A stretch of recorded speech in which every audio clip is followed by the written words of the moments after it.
your seatbelt on. Wow. My goodness. Major League Baseball play-by-play is now on SiriusXM and online with the SiriusXM app. Wake up! Wake up, everybody!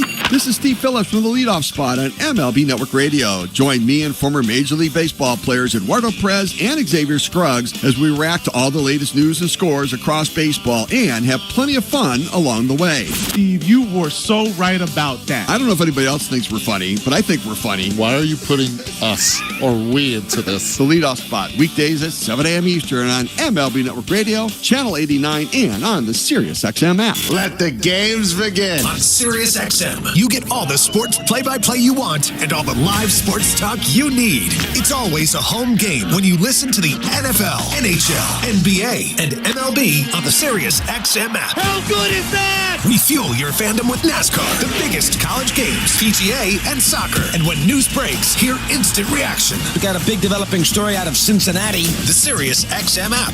Everything a sports fan needs, all in one place. I'm Mike Farron.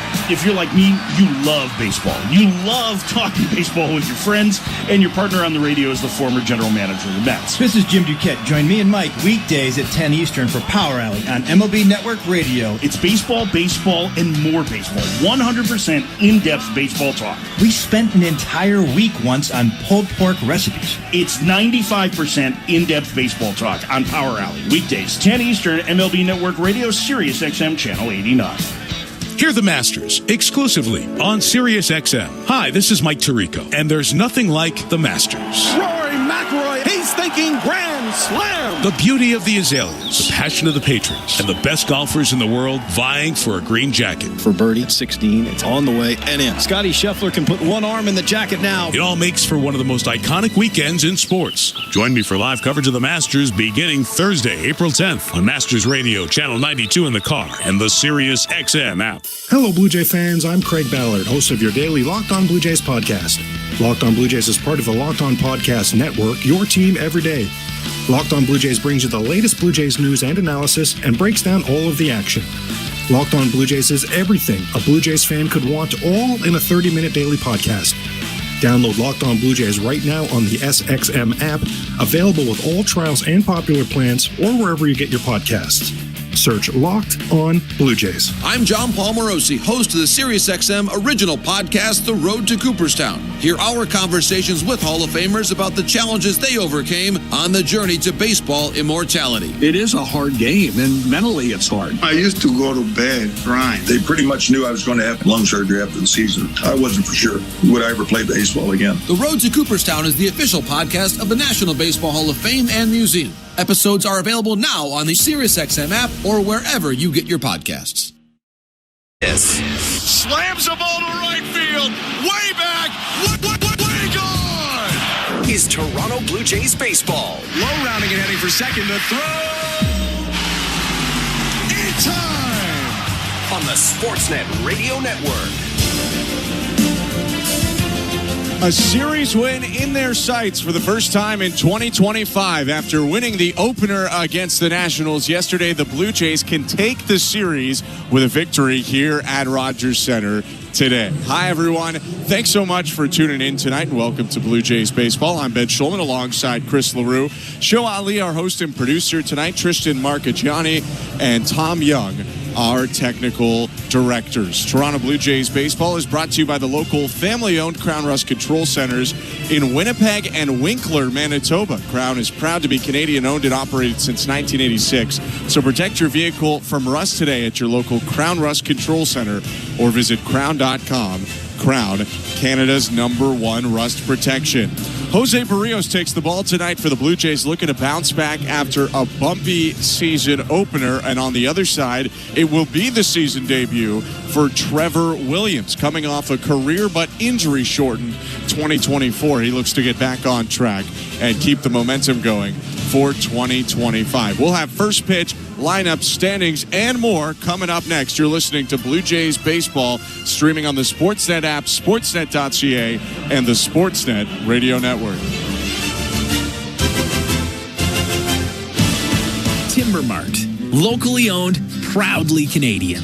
Your home team advantage with the right materials and the right price. Project know-how that's brought together a wealth of plans and solid advice. Trust your team at your locally owned Timber Mart. Timber Mart always has plans to help you with your plans. Your home, your cottage, your garage, whatever needs your attention first, check the most visited spot on our website for ready-to-order plans to get the job done with Canada's Building Center.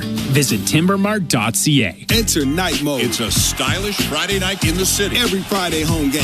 No doubter. Where we celebrate everything that makes our city one of a kind. Anything that counts. Would you always feel like part of the show? On Friday, April 18th, be at the ballpark early and get your Blue Jays City Connect Bomber Jacket giveaway presented by Enercare. The first 50,000 fans will be geared up for spring nights in the city. City Connect Fridays. Night mode. Lights up. Let's go. For tickets, visit BlueJays.com. At Crown Rust Control, protection runs deep because every Crown Rust Control Center is owned by a local family who cares beyond business. Your Crown Rust Control is 100% committed to their product, to you, to their community, which is your community.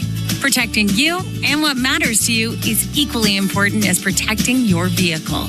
Did you know spring's the best time of year to protect your vehicle from rust? For a special spring offer, find your local family-owned Crown Rust Control Center at crown.com. The NASCAR Cup Series is on SiriusXM. We're back on the track Sunday, 2 p.m. Eastern. It's the Goodyear 400 from Darlington Raceway on SiriusXM NASCAR Radio Channel 90 in the car and on the SiriusXM app.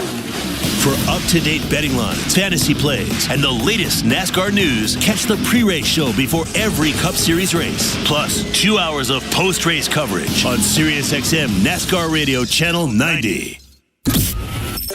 Jays fans, this is George Springer, and you're listening to Blue Jays Baseball on SiriusXM. George Springer, airborne, snatches it out of the sky. Sportsnet Radio Network. Swinging a deep drive, right field, way back, and Jimenez has done it again. If you're drawing up a cleanup hitter, it probably looks like Tony. This is what he can do, you know. So the optics may look weird, but he's a damn good hitter, you know. And I think it's just a matter of not trying to do anything that he's not capable of. So I think the quality of the at-bat after the first three guys was enticing, and I think the base running part for the guys that are behind him was really enticing too. So credit to him for not really budging and not trying to do anything that he's not capable of, and that's kind of been the theme.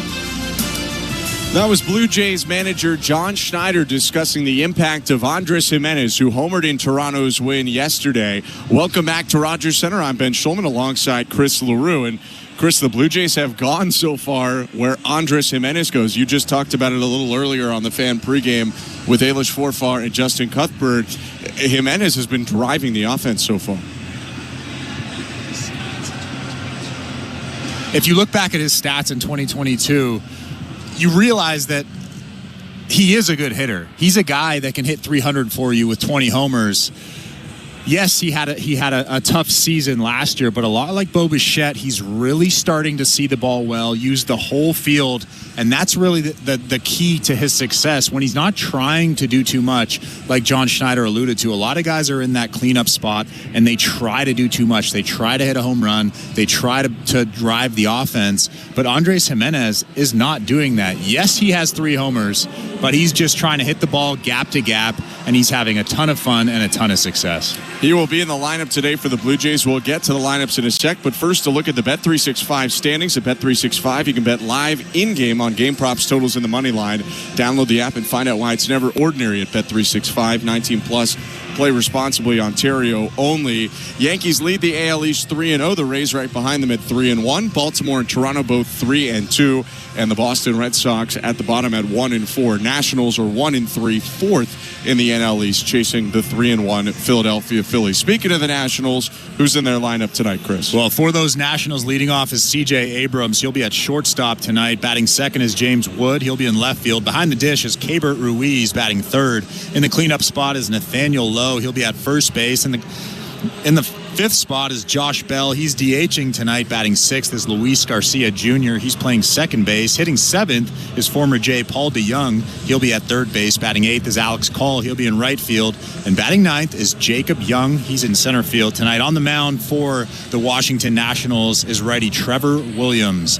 For the Toronto Blue Jays, leading off is Bo Bichette. He'll be at shortstop tonight. Batting second is Vladimir Guerrero Jr. He'll be at first base. Batting third is Anthony Santander. He's playing left field. In the cleanup spot is Andres Jimenez. He's at second base. Behind the dish is Alejandro Kirk. He's hitting fifth. Hitting sixth is George Springer. He's in center field. Batting seventh is Will Wagner. He's DHing tonight. And batting eighth is Ernie Clement. He'll be at third base. And rounding out the lineup, batting ninth is Alan Roden. He'll be in right field. On the mound is righty Jose Berrios. Berrios 16-11 last year with a 3.60 ERA and 192 in a third innings pitched, but it was 5 innings pitched with 9 hits, 6 earned runs allowed, 2 walks, 5 strikeouts in the season opener against Baltimore on the 27th. He looks to bounce back today. He's done his warm-ups, and in the powder blue uniform, both jersey and pants, he steps to the top of the hill. He looks in at left-handed hitting shortstop C.J. Abrams. Berrios spits, now sets at the belt. He'll kick and fire home. First pitch, misses inside, ball 1. Time of the first pitch today is 7:07 Eastern. The roof is closed in Toronto, 2 degrees outside. The 1-0. Swing and a foul back, 1-1. This first inning is brought to you by Armstrong Bird Food. Armstrong Bird Food, the reason birds fly north, feeding Blue Jays since 1986. Visit ArmstrongBirdFood.com. 1-1 offering. Hit foul on the slurve there. It's 1-2. Well, it's really simple why Jose Berrios didn't have a ton of success in his first start of the season. He didn't locate the fastball. That's the only thing that he has to focus on tonight is really locating that fastball. Is 1-2. Chopped foul. Went with a fastball outside. Abrams reached for it. Somehow got a piece of it. It was way off the plate.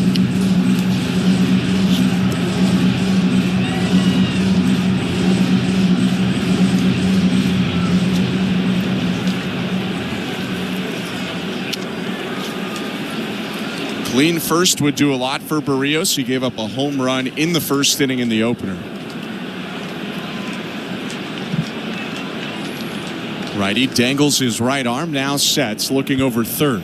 A look to the plate, and the pitch. Swing and a grounder foul, first base side.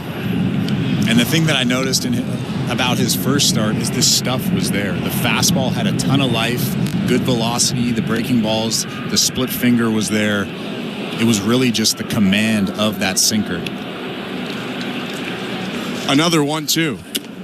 Called, strike 3, sinker at the top of the zone on the inner half, 1 down. And that's what he was missing in his last start, starting that sinker at the front hip of a left-handed hitter and then having it break over and hitting that black on the inside part. That is a perfect pitch from Jose Berrios. Abrams rung up by home plate umpire and crew chief Laz Diaz. Derek Thomas at first, Mike Estabrook at second, Eric Backus at third. The pitch to James Wood. Outside, ball 1.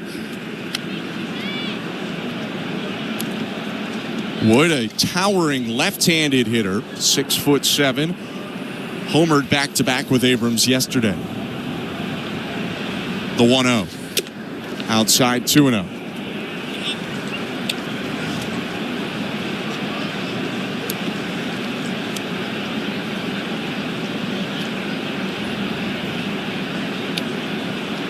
Open stance for the lefty hitter, 2-0. Swing and a foul right back.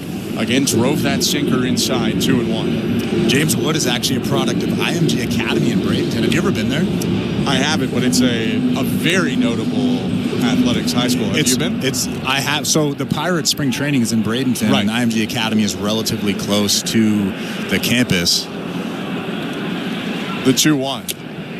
Called strike with the change, 2-2. So a lot of guys would actually go over there and coach for a couple of days, go over there, give lessons, or even train over there. Their facilities are almost to the level of the big leagues. And it's a high school. The 2-2 in the dirt, ball 3. IMG notable in a lot of different sports. You can look at Guardian starter Logan Allen. He went to IMG. Zach Edey, great Canadian basketball player, went to IMG. J.J. McCarthy, first-round pick last year by the Vikings out of Michigan, a national champion quarterback. He went there. 3-2. Check swing. Pitch was low. Appeal to third. And he went around. Says Eric Backus, 2 down. Slurve was just close enough to the zone to entice Wood. Back-to-back Ks for Berrios. Yeah, and he looks like a completely different guy out there than he did 5 days ago. That Slurve, like you said, a ton of bite, a ton of downward action. James Wood couldn't hold that bat back.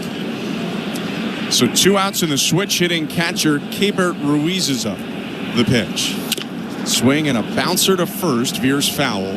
0-1. But speaking of IMG Academy, I think Olivier, I don't know how to say his name, the big center for Florida, Olivier Ryu, is that how you say his name? 7'9", you know, that's the tall guy, the basketball player. Oh, yeah. Let me get that. I'm pretty sure he went to IMG.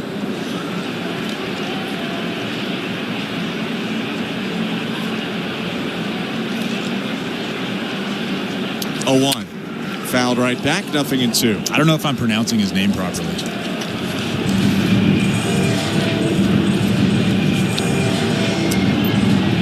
Olivier Ryu, yes, center for the Florida Gators. 7'9", out of Quebec. I don't know exactly what city. I think Montreal. The 0-2. Bounce foul, third base side. But I mean, it's essentially it's just a factory for professional athletes. Tons of NBA, NFL, Major League Baseball players. The 0-2. Hit on the ground up the middle. Long run for Jimenez. He backhands, throws across his body to first, and makes it look routine to get the out and end the inning. A very nice start for Jose Berrios. 1-2-3 with a pair of strikeouts, and we'll see Bichette, Guerrero, Santander hit next in the bottom of the first. You're listening to Blue Jays Baseball, brought to you by your local family-owned Crown Rust Control Center, streaming at sportsnet.ca and the Sportsnet Radio Network. Enter Night Mode. It's a stylish Friday night in the city. Every Friday home game. No doubter. Where we celebrate everything that makes our city one of a kind. Anything that counts. Would you always feel like part of the show? On Friday, April 18th, be at the ballpark early and get your Blue Jays City Connect Bomber Jacket giveaway presented by Enercare. The first 50,000 fans will be geared up for spring nights in the city. City Connect Fridays. Night Mode. Lights up. Let's go. For tickets, visit BlueJays.com. At Crown Rust Control Center, protection runs deep because every Crown Rust Control Center is owned by a local family who cares beyond business. Your Crown Rust Control Center is 100% committed to their product, to you, to their community, which is your community. Protecting you and what matters to you is equally important as protecting your vehicle. Did you know spring's the best time of year to protect your vehicle from rust? For a special spring offer, find your local family-owned Crown Rust Control Center at crown.com. Breaking news coming. Must be 19 or older. Ontario only. Please play responsibly. If you or someone you know has concerns about gambling, visit connectsontario.ca. This is Toronto Blue Jays baseball. Swing and a miss, strike 3. Berrios retires 7 in a row On Sportsnet 590 The Fan and the Sportsnet Radio Network. Welcome to the Timber Mart broadcast booth. I'm Ben Schulman alongside Chris LaRue. Bottom of the first inning, Blue Jays and Nationals scoreless. 32-year-old San Diego native Trevor Williams drawing on the back of the mound before he gets ready for his first start of the season. Nationals right-hander stands 6'3", 231 pounds, and looks in at Bo Bichette. Into the wind, the pitch. Hit foul over the screen behind the plate. Out of play, 0-1. Third season in a row for Williams with the Nationals. Last year was his best season as a pro. The 0-1. Swing and a miss, 0-2. Now, best season in limited time. Injuries limited him to 13 starts and just over 66 total innings. But his ERA was almost a flat 2 in that time, and he was 6-1 on a team that only won 71 games. The most interesting thing about Trevor Williams is his stuff is well below average. 0-2 pitch is a breaking ball, down and away, ball one. His first fastball of the ball game to Bichette was just 86 miles an hour, and he's a right-handed pitcher. Last year, he averaged around 89. Here's 1-2. Swing and a line drive, left field, base hit for Bichette. Bounces up to James Wood. He gets it back into the infield. It's a single for Bo to start off the day. It's not a bad pitch from Trevor Williams. A good sinker down and in. But that's the difference between that fastball, which was 87 miles an hour, and let's say a 94 mile an hour fastball in the same spot. Bo wouldn't have made contact, or at least good contact, with that fastball at 94. But at 87, he's able to drop the barrel and hammer that thing into left field. Bichette on first. Guerrero to the plate. Williams from the stretch, the pitch. Down and in, ball one. For Williams, he's got the four-seamer and sinker, sweeper and slider, also a changeup. Introduced the sweeper last year rather than a curve. It was a big pitch for him. He'll throw to first, and Bichette's got to dive back in. He gets back in safe.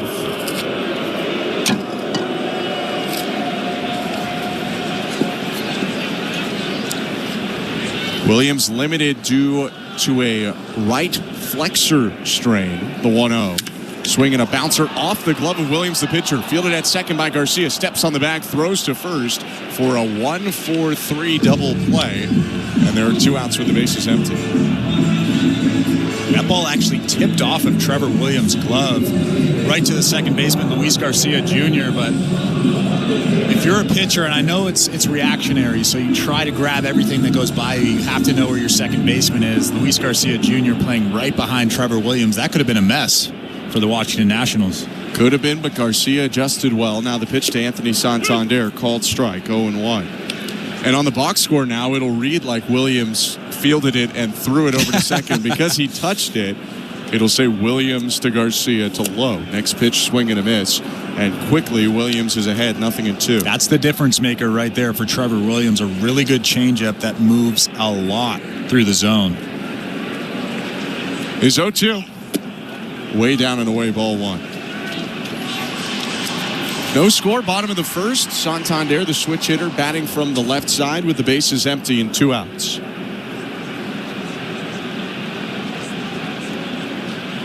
The pitch. Off the end of the bat, a slicing ground ball picked up by the shortstop. Abrams up the middle. He'll throw to first and end the inning. Scoreless first, around a hit for Trevor Williams. No score in this ball game as we go to the second. You're listening to Blue Jays Baseball, brought to you by your local family-owned Crown Rust Control Center, streaming on the Sportsnet app and the Sportsnet Radio Network. Explore a world of groundbreaking independent music and emerging artists. On a channel where pioneers like Pavement, The Strokes, and Beach House play alongside the artists shaping the sound of this moment. Find independent music curated for the curious on SiriusXMU. Channel 35 and outside the car with the SiriusXM app. Fantasy Sports Radio is helping you win your fantasy leagues right now on Channel 87. Out of here! From in-season fantasy baseball management to daily fantasy basketball to getting you ready for the NFL Draft, Fantasy Sports Radio is here to help you dominate. We begin our quest for another championship right now. Winning is everything. It's it. It's all there is. Fantasy Sports Radio, your home for fantasy sports. Channel 87 and on the SiriusXM app. It's soccer's most thrilling league. Only the Premier League can make you feel like this. And now every match is on the SiriusXM app. Can you believe it? From the title race. This is remarkable. Keeps this title charge on track, surely. To the relegation fight. The impossible may still be possible. Hear every English Premier League match on SiriusXM FC 157 and the SiriusXM app. Just search for your favorite club. In season or out of season, the number one place for college sports is SiriusXM College Sports Radio, Channel 84. Network. The second inning is presented by Bet365. Download the Bet365 app for today's baseball odds. Find out why it's never ordinary at Bet365. 19 plus. Play responsibly. Ontario only. Nathaniel Lowe leads it off for the Nationals, batting left. The pitch. Down and in, ball one. I'm Ben Schulman alongside Chris LaRue. No score, Blue Jays and Nationals in Game 2 of this series.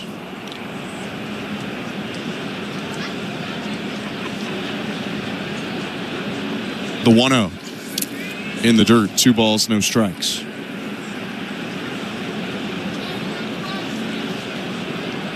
Lowe is 6 for 16 to start his season, a .375 average, a double, 2 home runs, 5 RBIs. Quiet day yesterday, though. He went 0 for 3 with a walk. The 2-0. Slurve backdoors him, strike one. Lowe is a 13th round pick of those Tampa Bay Devil Rays. Of the Tampa Bay Rays out of Mississippi State. He had 16 homers last year, had 69 RBIs. Big power from Lowe. 2-1 pitch, wave and a miss, 2-2. And those were actually lows for Nathaniel Lowe in terms of home runs hit. OPS was lower. Still, I mean, he's been an above average offensive player each of the last 3 years, all with the Rangers. But maybe a 20 homer season is something the Nationals are hoping for. The former Silver Slugger and Gold Glover at first. The 2-2. Swing and a miss, strike 3. Got him to reach for a slurve down low. 3rd strikeout in 4 batters for Berrios. And another good slurve that looked very hittable out of the hand and then kind of just broke down. A lot of vertical movement on that slurve. I'm telling you, that fastball is really good tonight, and that slurve is absolutely exceptional. Berrios, not typically a huge strikeout guy, but off to a good start in that category today. Now his pitch to Josh Bell. Swing and a miss. That was the changeup from Berrios, and that was one pitch he did have working pretty well on opening day. He got 6 swings and misses on the changeup in 10 swings overall. The 0-1. Down and in. Problem for him was one of his worst pitches of the night was also a changeup to Adley Rutschman that he hit a mile out of the yard.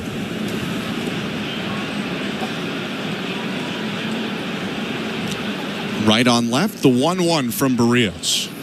Swing and a miss. Fastball just beat Bell at the bottom of the zone, 1-2. Yeah, just tied him up. You could see how uncomfortable Bell was with that swing. And now you can really do anything with him. You have Bell thinking right now.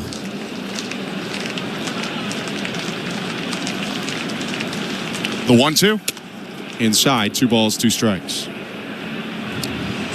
Josh Bell 1 for 16 on the year, but has one hit a 3-run homer in the Nationals' lone win so far.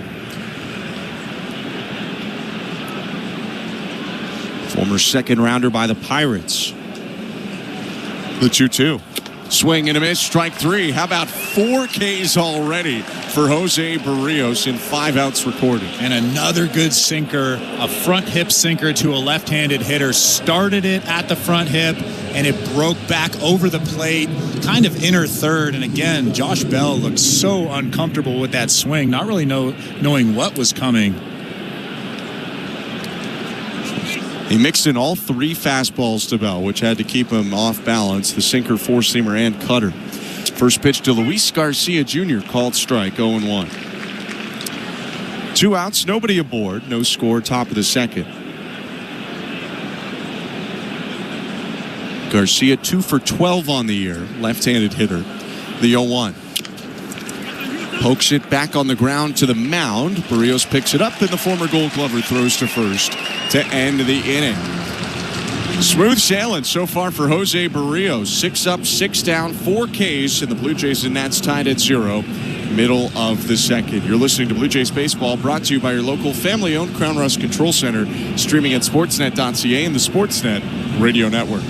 Timber Mart is Canada's building center. Your home team advantage with the right materials and the right price. Project know-how that's brought together a wealth of plans and solid advice. Trust your team at your locally owned Timber Mart. Find your location at timbermart.ca. Enter night mode. It's a stylish Friday night in the city. Every Friday home game.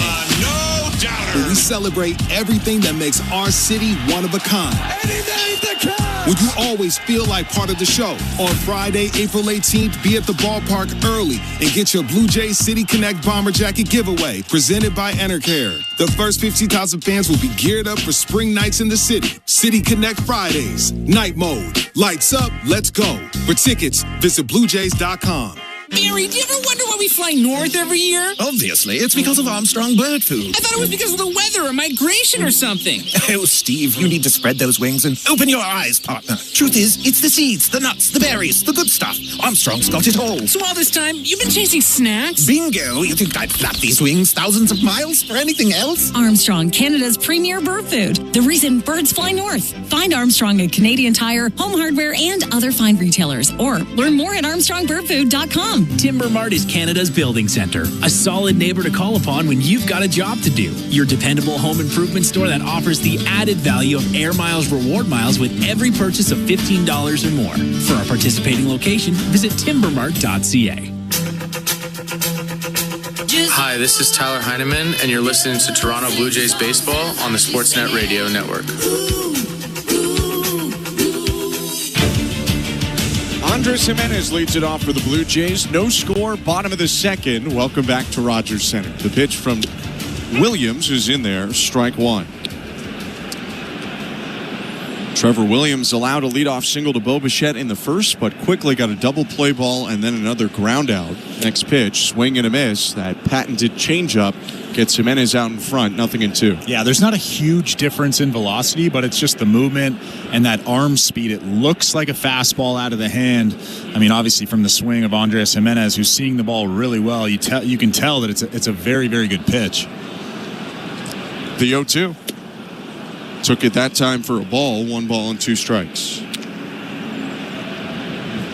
We talked about it off the top of the broadcast, but what a start for Andres Jimenez. 6 for 18, 2 doubles, 3 homers. The 1-2. Hit foul over the screen, a little off to the left behind home plate. Still a ball and 2 strikes.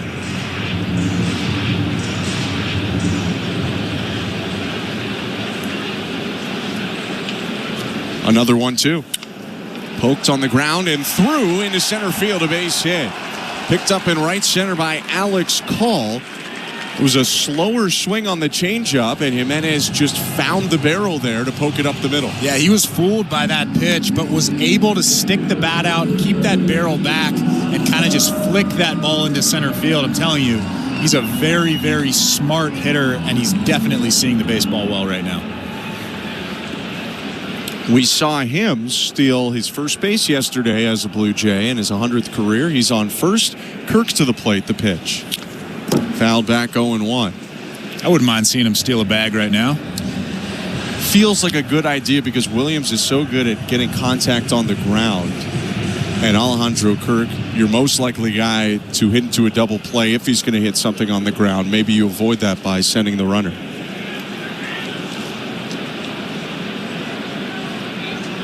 The 0-1. Down and away, 1 ball, 1 strike. Jimenez actually did take a couple of hard steps, maybe just faking out those Nationals players.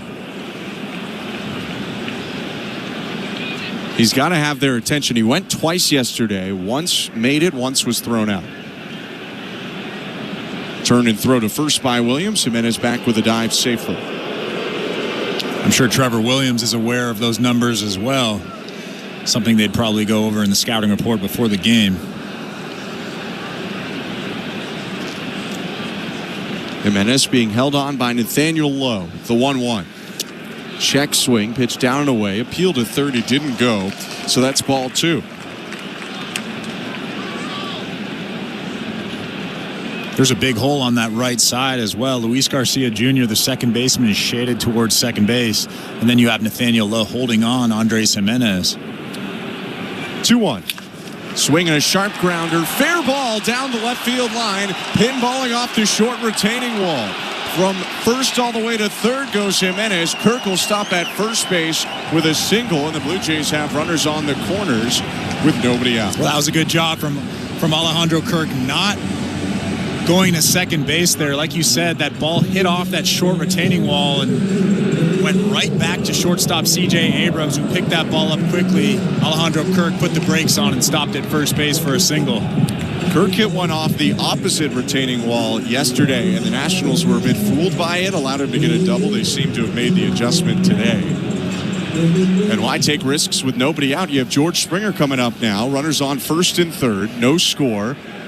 Bottom of the second. Williams pitch. Outside, ball one. Already 3 hits for the Blue Jays, which brings up their total to 46 on the year. Second in the American League to the Baltimore Orioles. The 1-0. Low, 2 balls, no strikes. And how about George Springer, who's 4 for his last 8? He has multiple hits in his last 3 starts. 6 for 15 overall on the season. That's a .400 average. The 2-0. Inside, ball 3. Hasn't hit a home run yet. Let's see if he can run into one here. That's the thing about the Blue Jays right now is they've scored a fair share of runs. They have not homered very much at all. 3 homers from Andres Jimenez, 1 from Tyler Heineman, and that's all. 3-0. Swing and a blast into left field. A line drive base hit. Jogging home Jimenez up to second. Kirk gets an RBI single for George Springer, who stays hot and gives the Blue Jays a 1-0 lead. George Springer is having so much fun out there. You can tell he just loves playing right now. He's seeing the ball so well. Hammers that pitch 89 miles an hour from Trevor Williams through that hole on the left side for an RBI. So the Blue Jays take an early lead like they did yesterday in the second inning. First and second, no outs. Will Wagner up the pitch. Outside, ball 1.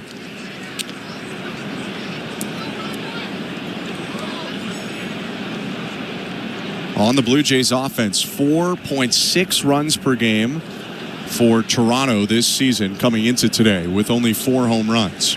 Next pitch, Wagner bunts it to third. This is going to be trouble. DeYoung picks it up. Throw to first, not in time. Bunt hit for Will Wagner. Kirk advances to third, Springer to second. He fooled the Nationals there, and the bases are loaded with nobody out. Well, Paul DeYoung was playing a little bit back. He wasn't incredibly deep, but it's pretty easy as a left-handed hitter to lay down a bunt to the third base side of the infield when a guy has really good sink, whether it's a changeup, whether it's a sinker, because you just let that barrel hit the ball where it's pitched. And Will Wagner, what a perfect bunt on a pretty good sinker from Trevor Williams. So the bases are full, nobody out. The pitch to Ernie Clement, called strike. 1-0 Blue Jays. They have 4 hits in this inning, all singles. Infield at double play depth. Williams checks the bags and deals home. Clement hits it weakly on the ground up the middle. Sliding stop Abrams. Glove flip to second for 1 out. Throw to first, not in time.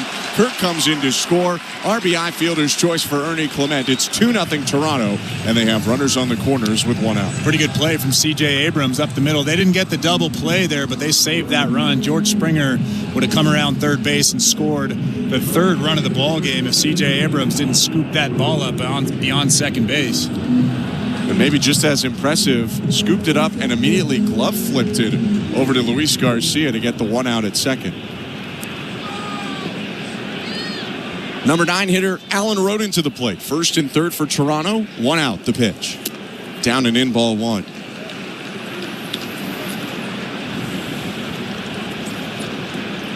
Roden 3 for 14 to begin his major league career. Doubled yesterday for the first time in the big leagues. Also has 1 RBI and a walk. The 1-0. Swinging a ground ball up the middle. Diving stop by Abrams, but the glove flip gets away. Safe at second, Clement. Safe at first is Rodin. Springer comes in to score on an RBI infield single. 3-0 Blue Jays. Well, that's a big, big hit for Alan Rodin there. How about a little boost to the confidence? C.J. Abrams with another great play up the middle. Didn't get an out, but he's a good young player. Yeah, I think there was no chance to get Clement even if the glove flip was online. And again, he saves 90 feet. Likely Ernie goes first to third on that ball if it gets through. But the Blue Jays up to 6 hits now in the game, 5 in the inning. Top of the order up, Bichette, the pitch. Inside and low, ball 1.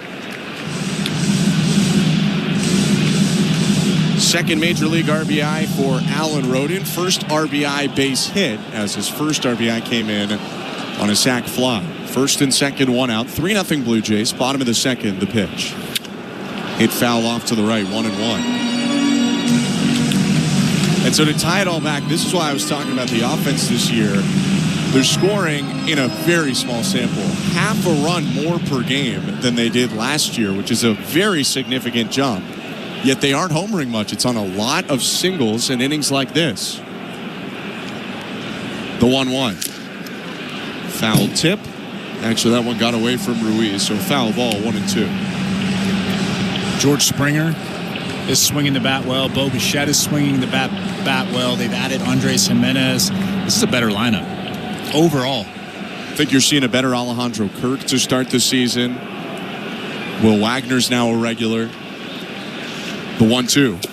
Down and away. 2 balls, 2 strikes. Good take from Bo Bichette there.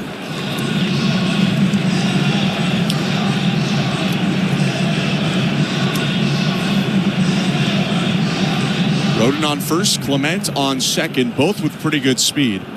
Bo Bichette at the plate, 1 out. Bichette looks out at Williams, who's set and peering at second. His pitch. Swing and a miss, strike 3. Got him on the right-on-right change, 2 down. That's a tough pitch. So much movement down and in. Just that arm speed, it looks like a fastball. So hard to hit. Like you said, especially right on right. You don't see that very often. Pitch actually bounced, but it looked like a strikeout of the hand. So 2 down, Vlad Guerrero Jr. up. He's 0 for 1. Williams pitch. Swing and a miss, strike 1. Snap throw over to first and a dive back in by Rodin. Rodin was a little slow getting back to the bag, and Ruiz threw from his knees, nearly got him.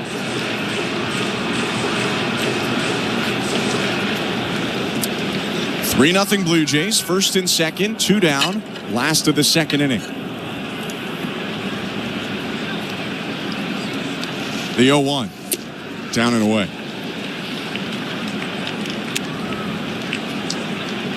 And so all this Blue Jays offense through 5 games, it's happening without a home run yet from Vlad Guerrero Jr. or Anthony Santander, and both of those guys hitting below the averages through only 5 games that you would expect out of them. 1-1 hit foul, 1-2. Well, that's the beautiful thing when your 2 most powerful hitters have really yet to do much. Other guys are picking up the slack. Andres Jimenez, George Springer, Bo Bichette. Vlad 5 for 20 on the season, a .250 average. He does have a pair of doubles and 3 RBIs. The 1-2. Swing and a miss, strike 3. Chase the breaking ball down and away, and that'll do it for the second inning. The Blue Jays come up with 3 runs on 5 hits and take a 3-0 lead as we go to the third in downtown Toronto. You're listening to Blue Jays Baseball, brought to you by your local family-owned Crown Rust Control Center, streaming on the Sportsnet app and the Sportsnet Radio Network. Enter Night Mode. It's a stylish Friday night in the city. Every Friday home game. No doubter. Where we celebrate everything that makes our city one of a kind. Anything that counts. Would you always feel like part of the show? On Friday, April 18th, be at the ballpark early and get your Blue Jays City Connect Bomber Jacket giveaway presented by Enercare. The first 50,000 fans will be geared up for spring nights in the city. City Connect Fridays. Night Mode. Lights up. Let's go. For tickets, visit BlueJays.com. At Crown Rust Control, protection runs deep because every Crown Rust Control Center is owned by a local family who cares beyond business. Your Crown Rust Control is 100% committed to their product, to you, to their community, which is your community. Protecting you and what matters to you is equally important as protecting your vehicle. Did you know spring's the best time of year to protect your vehicle from rust? For a special spring offer, find your local family-owned Crown Rust Control Center at crown.com. Breaking news coming in from Bet365, where every nail-biting overtime, Bet365. Must be 19 or older, Ontario only. Please play responsibly. If you or someone you know has concerns about gambling, visit connectsontario.ca. This is Toronto Blue Jays baseball. George Springer has given the Blue Jays the lead once again. On Sportsnet 590 The Fan and the Sportsnet Radio Network.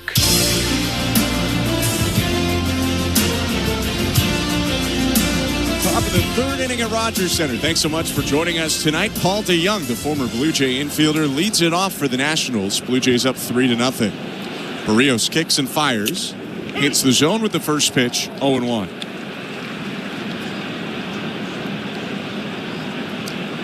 DeYoung having a nice start to his year, 4 for 13, 308 average.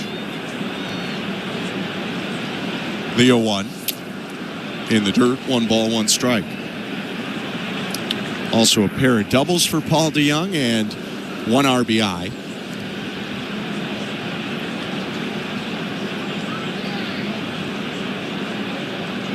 The 1-1.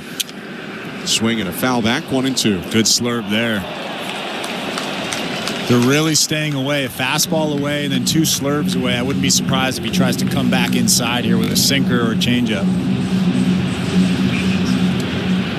DeYoung will ask for time so he can think about it for a second. It's granted by Laz Diaz. It almost looked like DeYoung was thinking, I have no clue what's coming. A lot of different offerings from Berrios. Sinker, cutter, 4-seamer, slurve, changeup. Here's 1-2. Just missed low. Went with the changeup down and in. Couldn't get DeYoung to swing. That's such a good pitch. I'm actually shocked that DeYoung didn't offer at that pitch. Looked like a good fastball right down the middle, then dropped below the strike zone. The 2-2. Swing and a chopper to third. That's going to go foul. Clement still fields it, and the childhood Yankee fan does a fake Derek Jeter jump throw before tossing it away. Ernie Clement was taking ground balls at third base today, and he had a hoodie on the whole time, the hood over his head, and I was thinking to myself, how is he doing this right now? I can't even walk down the street with a hood over my head. The 2-2. Fouled off. That one right in on the hands of DeYoung. It almost looked like it was going to hit him if he didn't swing the bat. That's how much that sinker ran in on him.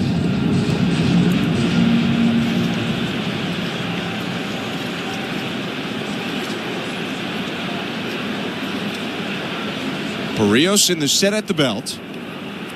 Twists back and deals home. Another one fouled back. They went inside again, this time with a 4-seamer rather than a sinker.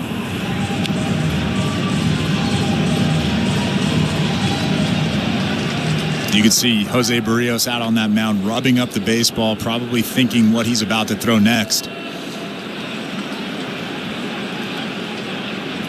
His next pitch.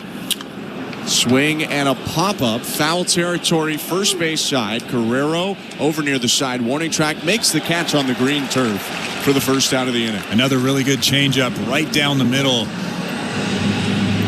A 2-2 count, a 3-2 count. Just flipping in that changeup is just so tough for a hitter. Berrios keeps chugging along. 7 up, 7 down. 4 strikeouts already. And now he'll face right fielder Alex Call, who's making his season debut.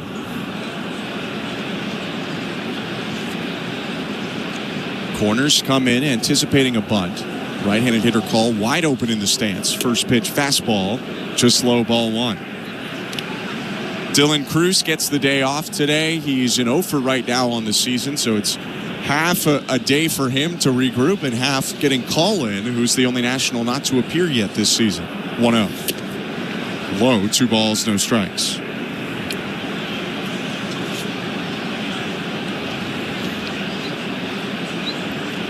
Call, the right-handed hitter, had a nice but brief 2024, played in 30 games.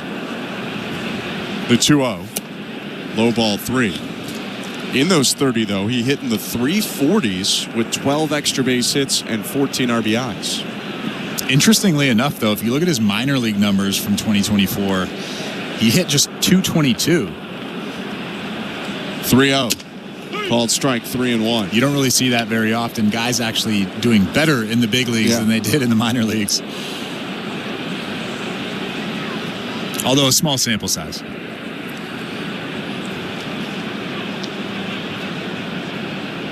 Berrios is 3-1. Call takes it inside, ball 4.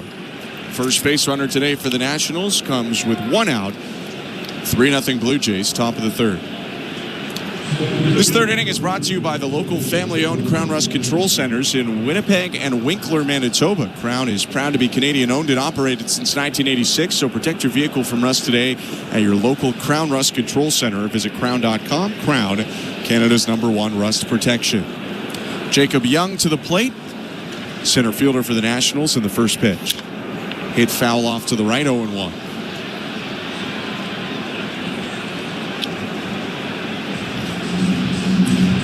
Ernie Clement is playing in at third base. Part of the reason why is that Young led Major League Baseball in bunt hits last year. He had 11 of them. 0-1. Pitch is low, snap throw to first, and the tag applied on the knee of Call, who got back in time, standing up.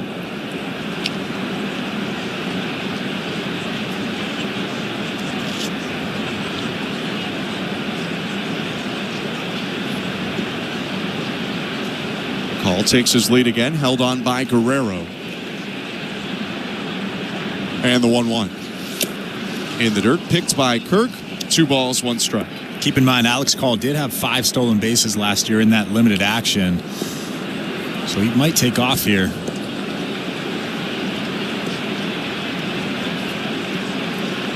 The Nats perhaps anxious a little bit to get something going. Their first base runner with 1 out in the top of the third. Blue Jays already have a 3-0 lead.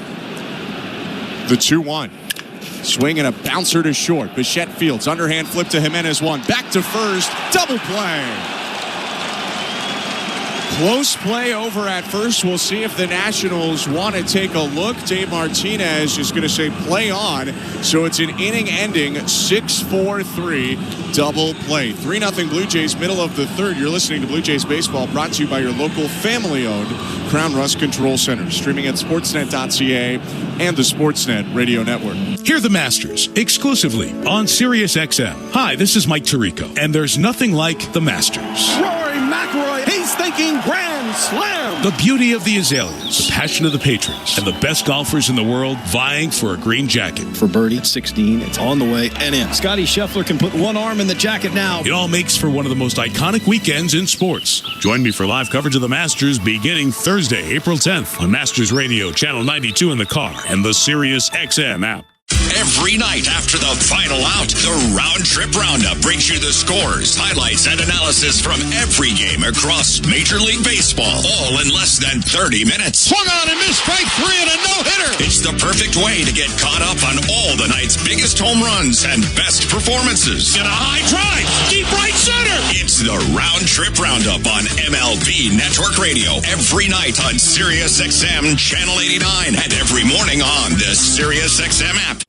VSiN, the sports betting network, is back on SiriusXM. Go to channel 158 for informed wagering and fantasy advice from familiar voices like Gil Alexander, Paulie Howard, and Mitch Moss. Plus, SiriusXM mainstays Adam Shine, Rich Gannon, and the guru, John Hansen. We're getting you ready for the upcoming games with a finger on the pulse of the latest news and the moving lines and odds. VSiN, the sports betting network, is now on SiriusXM 158 and on the SiriusXM app. The Blue Jays are in flight, leading 3-0. Blue Jays fans, this is Ross Atkins, and you're listening to Blue Jays Baseball on SiriusXM. That Radio Network. Welcome back to downtown Toronto. Bottom of the third inning, and the Blue Jays leading 3-0 over the Washington Nationals. Trevor Williams on the hill, Anthony Santander at the plate. The right on left pitch. Up and in, ball 1. Still waiting for Santander to get go. Chris mentioned on the fan pregame, a notorious slow starter Santander. Next pitch low, 2-0. And it's been a slow start this year, 3 for 20. No extra base hits so far, but he is used to beginning seasons like this. The 2-0. Swing and a fly ball left field. Wood jogging near the corner, still on the turf, makes the catch in front of the track. 1 out. Welcome to the Timbermart broadcast booth. Timbermart always has someone on deck to help you with any home renovation projects and home improvement projects. Before you begin renovating, visit the team at Timbermart. They've got the know-how to make sure you come out swinging on your next project. Timbermart, Canada's building center. I'm Ben Schulman alongside Chris LaRue. 1 out and Andres Jimenez to the plate. Williams pitch. Called strike? No, pardon me, outside. Ball 1. Las Diaz faked you out. Looked into that Nationals dugout. Looked like he was about to call a strike. He took a step and then decided not to go anywhere with it. 1-0. That one a called strike for sure. 1-1.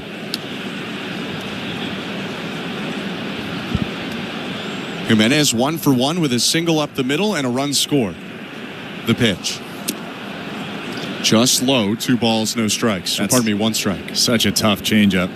You could tell why he had those gaudy numbers last year, 6-1 with a 2.03 ERA and just those 13 starts. But that changeup is a complete difference maker for Williams. 2-1 pitch is hit high in the air, medium depth left center field. Wood, the left fielder, walks over to make the catch. 2 outs. And again, Williams' fastball is really below average, 86 to 88 miles an hour even tonight. But that changeup is exceptional. A plus changeup for Trevor Williams. Really potentially changed the course of his career. He had been a starter for Pittsburgh, very up and down. Starter for the Cubs in a half season, but when he got dealt over to the Mets in 21, he changed into a reliever. First pitch to Kirk is low, ball 1. 2 out, spaces empty. 3-0 Blue Jays, bottom of the 3rd. Nats gave him a chance to start in 23. He got rocked for a lot of that season, a 5.5 ERA. Swing and a miss at the 1-0. It's 1-1. But figured something out last year. The changeup right at the top of that list, and had the great partial season that allowed him to return to the Nationals on a 2-year, $14 million deal. 1-1 pitch misses down and away. 2 balls, 1 strike. And he hasn't pitched poorly tonight. A lot of softer contact. Nothing really hit all that hard from the Toronto Blue Jays. They're just finding the holes right now. The 2-1. Swing and a liner into right field, a base hit. That one hit pretty hard to the opposite field by Alejandro Kirk. Call tried to get him out from right, but Kirk sprinted through and gave a nod to Call out in right field. He's got a 2-out single. Yeah, you don't really see that very often, but that ball was hit 108 miles an hour to right field. And if you're going to try to throw a guy out at first base from right field, I think Alejandro Kirk's the guy to do it. I can't remember much of that recently. I do remember years ago, Jose Bautista, I think, throwing out Billy Butler, the former Athletic, at first base. Butler not very happy about it when the play happened. Here's George Springer, the pitch. Called strike, 0-1. But Kirk's safe at first, now 2 for 2 on the evening. And Springer up with 2 outs and Toronto leading 3-0. In the bottom of the 3rd, Williams in the set and the 0-1. Slow breaking ball, called strike, 0-2. That's a perfect pitch. George didn't like that call. Dropping the bat, hitting the dirt, looking back and saying something to Las Diaz, shaking his head. But like you said, that's a good pitch. Williams, 2-strike offering. Breaking ball down and away, ball 1.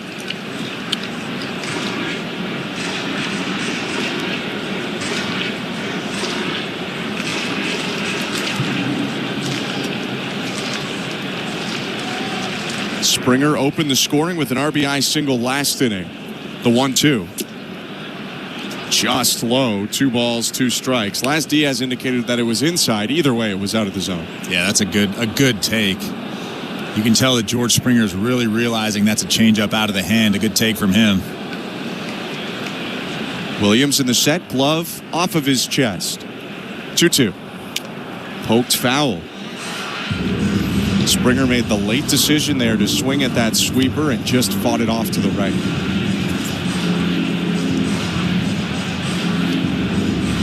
While we've talked about the fastball not coming in with a ton of zip in the high 80s, decent separation in terms of velocity to the sweeper. That last one, 76. 2-2 again. Fouled back, went back to 89 just off the plate outside. Good pitch, but Springer just reached out to tip it away. Yeah, he gassed up on that one. Reached back for 89 miles an hour. George Springer Kind of threw the bat out at it, just trying to stay alive. A good job from him. Don't believe we've seen 90 yet from Williams. His 2-2. Swing and a miss, strike 3. 88 at the top of the zone gets Springer, and that'll do it for the third inning. No runs on a hit, one left for the Blue Jays. 3-0 Toronto after 3 innings. You're listening to Blue Jays Baseball, brought to you by your local family-owned Crown Rust Control Center, streaming on the Sportsnet app and the Sportsnet Radio Network. Did you know you can get home and away feeds for every MLB, NHL, and NBA game on your phone? 3 for the win. He got it! Every game, all season. It's all on the SiriusXM app. It's out of here! Sports, the way they're meant to be heard. With your hometown announcers just a tap away. It is gone! An incredible finish! Search for your team and tap the plus sign to add it to your library. Every game, all season. Get closer to your team with the SiriusXM app. He shoots, he scores! Hey, baseball fans, Jim Bowden here. Spring training is officially underway, and we're bringing you inside the action. That's right, JB. I'm Jim Duquette, and from the top prospects to the veteran comebacks, who's making the roster? We'll break it all down. Stay tuned as we dive into the biggest stories of the spring with expert insight, interviews, and all the latest news from all the ballparks. It's spring training like you've never heard it before. Front Office with Jim Duquette and Jim Bowden, Sundays at 10 a.m. Eastern on MLB Network Radio, Channel 89, and on the SiriusXM app. Fantasy Sports Radio is helping you win your fantasy leagues right now on Channel 87. Out of here! Go Ohtani Connect! From in-season fantasy baseball management to daily fantasy basketball to getting you ready for the NFL Draft, Fantasy Sports Radio is here to help you dominate. We begin our quest for another championship right now. Winning is everything. It's it. It's all there is. Fantasy Sports Radio, your home for fantasy sports. Channel 87 and on the SiriusXM app. Fantasy Sports Radio is helping you win whichever fantasy sport you play. Right now on Channel 87 and always on the SiriusXM app. Radio Network. The fourth inning is presented by Bet365. At Bet365, you can watch thousands of live games, build your own bet, can even make a bet while the game's still being played. 19 plus. Play responsibly. Ontario only. Thanks for tuning in tonight. It's the top of the fourth inning at Rogers Center. Cold night in downtown Toronto, but the Blue Jays leading 3-0 over the Nationals. Jose Berrios steals to C.J. Abrams. Called strike on a heater, 0-1. C.J. Abrams did not like that call from Laz Diaz. Dropped that bat right away and took a couple of steps out of the dugout, out of the box. Abrams, a strikeout victim in the first. The 0-1. Swinging a liner over the head of Guerrero and down in right field. A base hit. Abrams sprinting around first, headed for second. He'll get there with his stand-up double to lead off the inning. First hit of the day for the Nats. That was a pretty good pitch from Jose Berrios. A cutter on the inside part, almost on the black, that actually broke the bat of C.J. Abrams, and he was able to dump that thing down the line for a double. Yeah, you could see a shard of the bat spraying away down the first baseline as Abrams lined that ball for his first double of the season.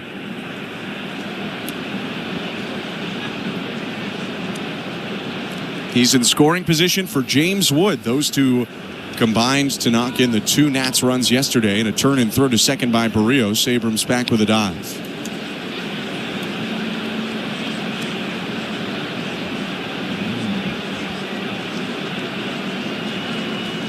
Berrios settles back onto the rubber, sets at the belt. A look at Abrams at second. And the pitch home. Upstairs, ball one. We mentioned James Wood out of IMG Academy in Bradenton, Florida, but he's actually pretty local in terms of where he grew up to the Washington Nationals. The 1-0. Called strike.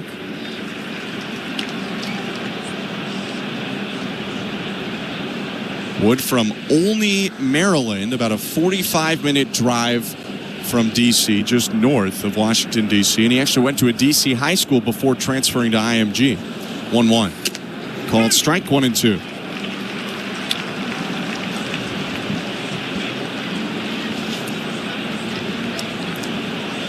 Dealt over with a handful of these other Nats in the Juan Soto deal from the Padres minor league system. The 1-2 to James Wood. Low. 2 balls, 2 strikes. That had to be an exciting day for his family. Coming home, getting to see their baby boy play baseball, that's pretty cool. A lot of discussion behind the plate, by the way. I believe Laz Diaz was talking to Alejandro Kirk, and now Wood is going to ask for time. Yeah, I think somebody was barking from the Nationals dugout, I'm assuming, about that last pitch. That was very clearly a ball, at least from our point of view. I'm sure Davey Martinez didn't like that. You can actually see him shaking his head from up here.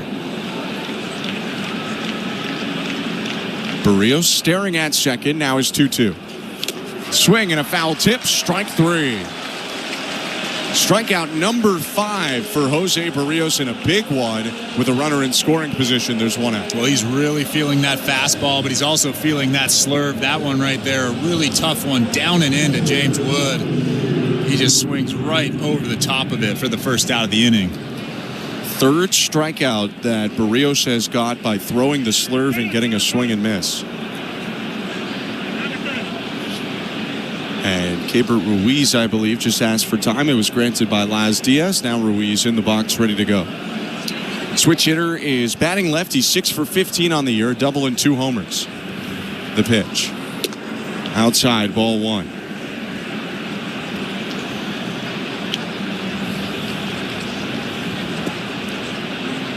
Ruiz, the 2017 Los Angeles Dodgers minor league player of the year, centerpiece in the Trey Turner deal, Max Scherzer deal.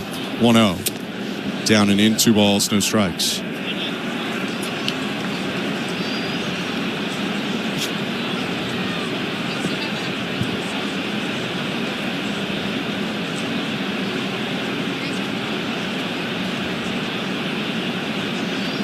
Next pitch. Misses outside, 3 balls and no strikes. And you do have to be careful with Ruiz here. He's got a ton of power. First base is open, but also the cleanup hitter, Nathaniel Lowe, looming on deck. The 3-1. Low ball 4. Just missed on that one. Pardon me, that was a 3-0. That's a 4-pitch walk issued to Ruiz. 2nd walk so far today for Jose Berrios. Here comes Pete Walker to have a quick chat with Jose Berrios. I'm assuming that they're going to go something soft away, try to get Nathaniel Lowe to roll over one and end this inning with a double play. If Nathaniel Lowe can hit something on the ground, I can almost guarantee that's going to be a double play. While Pete Walker chats with Berrios in the entire infield, let's go to the out-of-town scoreboard, which is brought to you by St. Louis Bar and Grill. 100% Canadian-owned and operated since 1992. Catch the new menu starting a week today, April 8th. Visit stlouiswings.com for details. You are welcome. Corbin Burns making his Diamondbacks debut tonight in the Bronx against the New York Yankees. And the Diamondbacks leading the 3-0 Yankees 2-1. Burns has 5 punch-outs through 3 innings of work so far. He did give up a home run to Jason Dominguez. That's why the Yankees are on the board, but trailing 2-1, top of the 4th. Nathaniel Lowe to the plate for the Nationals. The pitch. Slurve, strike 1. Do you think Jason Dominguez is using that torpedo bat? I actually don't know. I don't remember if he was one of the guys using it. But man, are we hearing a lot about those bats these days. I bet, yeah, that'll end quickly, I'm sure. But I bet Corbin Burns knows who's using those bats. Berrios sets, looks at second. And the 0-1. Just outside, 1 ball, 1 strike. Other games around the division. Tampa Bay Rays are hosting the Pittsburgh Pirates at George M. Steinbrenner Field and leading 4-0. The 1-1. Fouled right back, 1-2. How about Jake Mangum, who yesterday came up with his first major league hits, 4 of them, and drove in a pair of runs. He picks up right where he left off yesterday by coming up with a 2-run double to open the scoring today in the first inning. And now in the third, it's 4-0 Rays over Pirates. The 1-2. High, 2 balls, 2 strikes.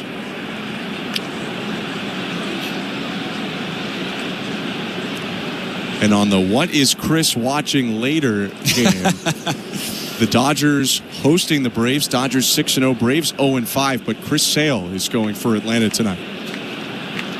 2-2 to Lowe. Swinging a liner, caught at second. Jimenez throw back to second and double up Abrams and end the inning.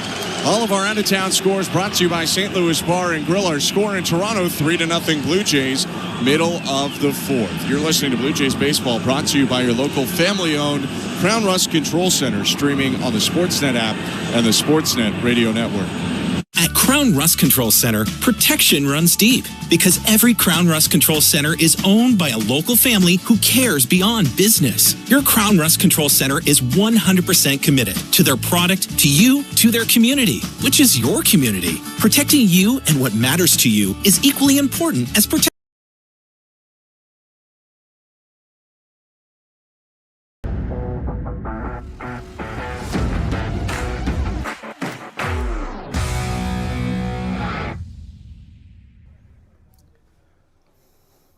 Hey, baseball fans, Blue Jays fans from all over the world. Thank you so much for hanging out with us this afternoon, this evening, whatever time it may be, all over the world where you're watching. Thank you for hanging out with us. Please take the time to help us get more fans here in the chat. And how do you do that? You hit the like button, exit out of the chat, smash that like button, and then click the share and send it out to all your friends that are Blue Jays fans on social media. We'll get more and more Blue Jays fans coming into the chat, and then YouTube will send us out even more because they see everybody coming in from those shared links. We'll see you back in the chat. Go, Jays, go. Come on, Vladdy and Bo and the rest of the Jays. It's time to get winning. Ordinary at Bet365. Must be 19 or older. Ontario only. Please play responsibly. If you or someone you know has concerns about gambling, visit connectsontario.ca. Hey, this is David Schneider. You're listening to Toronto Blue Jays Baseball on the Sportsnet Radio Network.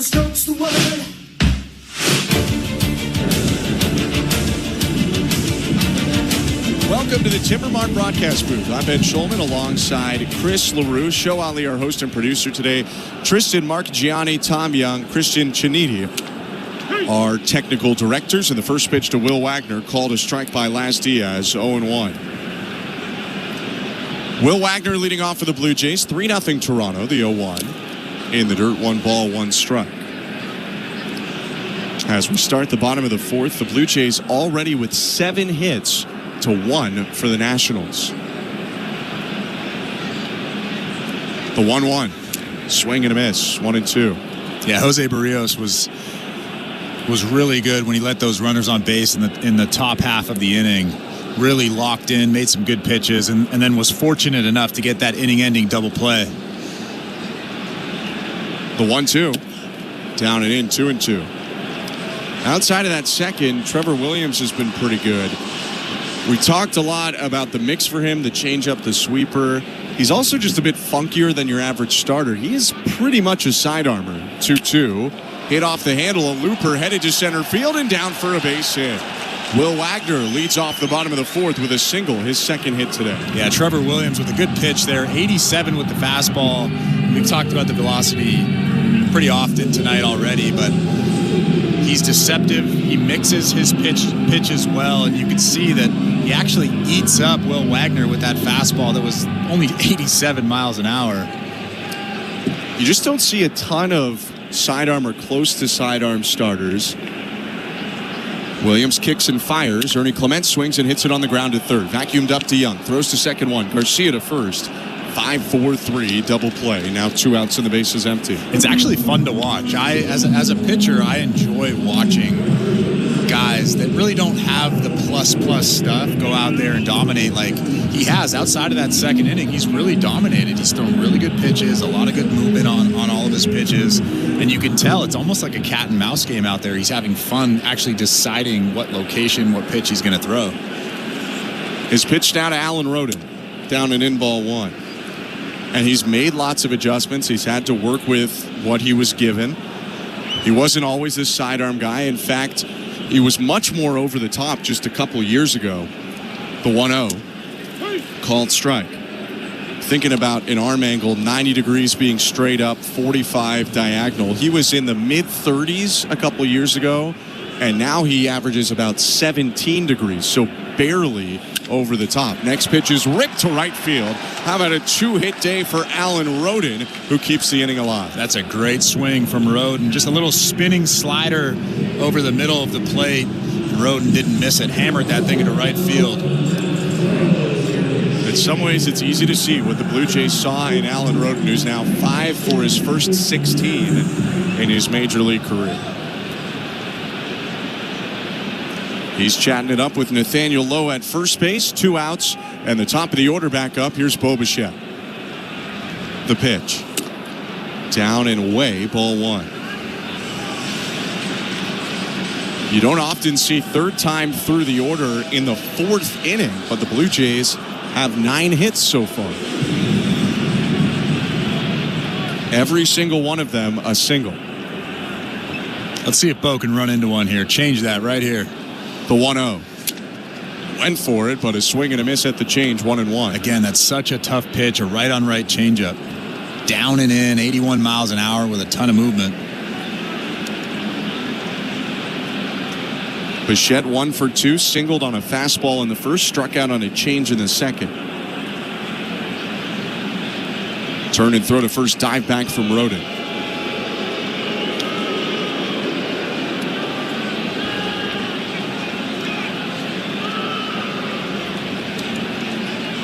Williams steps back onto the middle of the rubber and now sets glove just a foot or 2 off his chest. The 1-1.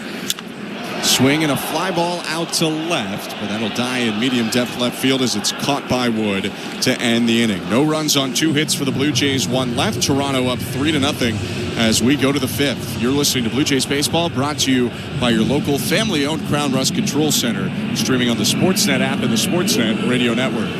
Alert the press! We are the press. Page 6 Radio, a brand new show, is on SiriusXM. I'm Danny Murphy. I'm Evan Reel. And I'm Ian Moore, editor at Page 6, the New York Post's iconic celebrity news column. We're your backstage pass to the hottest pop culture and entertainment stories you won't find anywhere else. We're breaking stories before you even had your first mimosa.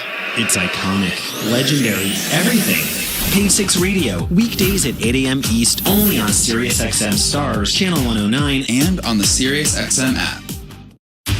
What a game. March Madness is down to the Final 4. Cooper Flag brings the hammer down. And SiriusXM's College Sports Radio will be in San Antonio, getting you closer to the action. What a shot by Walter Clayton. Hear from the coaches and players during our exclusive pre- and post-game shows and expert analysis of the matchups. Can it get any better than 4 1 seeds? On-site coverage of the Final 4 begins Thursday on College Sports Radio, Channel 84 in your car and on the SiriusXM app. Fantasy Sports Radio is helping you win your fantasy leagues right now on Channel 87. Out of here! Go Otani Connect! From in-season fantasy baseball management to daily fantasy basketball to getting you ready for the NFL Draft, Fantasy Sports Radio is here to help you dominate. We begin our quest for another championship right now. Winning is everything. It's all there is. Fantasy Sports Radio, your home for fantasy sports. Channel 87 and on the SiriusXM app.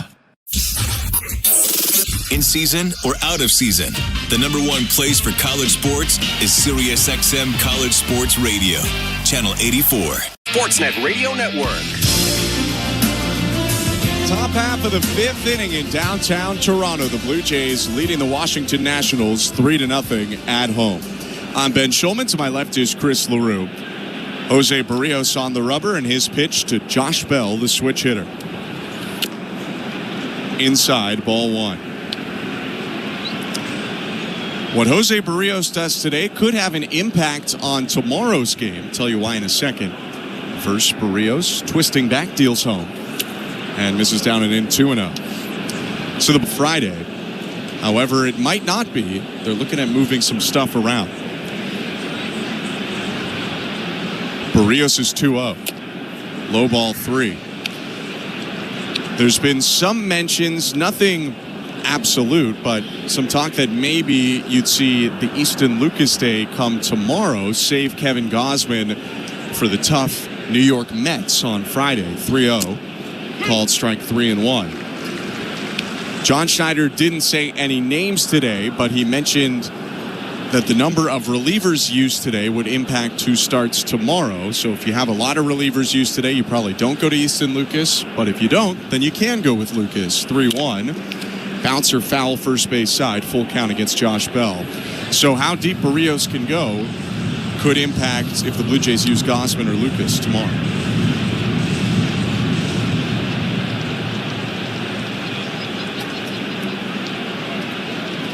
New baseball for Berrios, who just rolled one back to the Blue Jays' third base dugout. Berrios still looking in for the sign, but Bell ready to go in his stance from the left side. The payoff pitch. Fouled back off the glove of Kirk and into the netting. Still 3-2. 96 miles an hour right there. It's a pretty good four-seam fastball from Jose Berrios. Pitch number 67 on the night.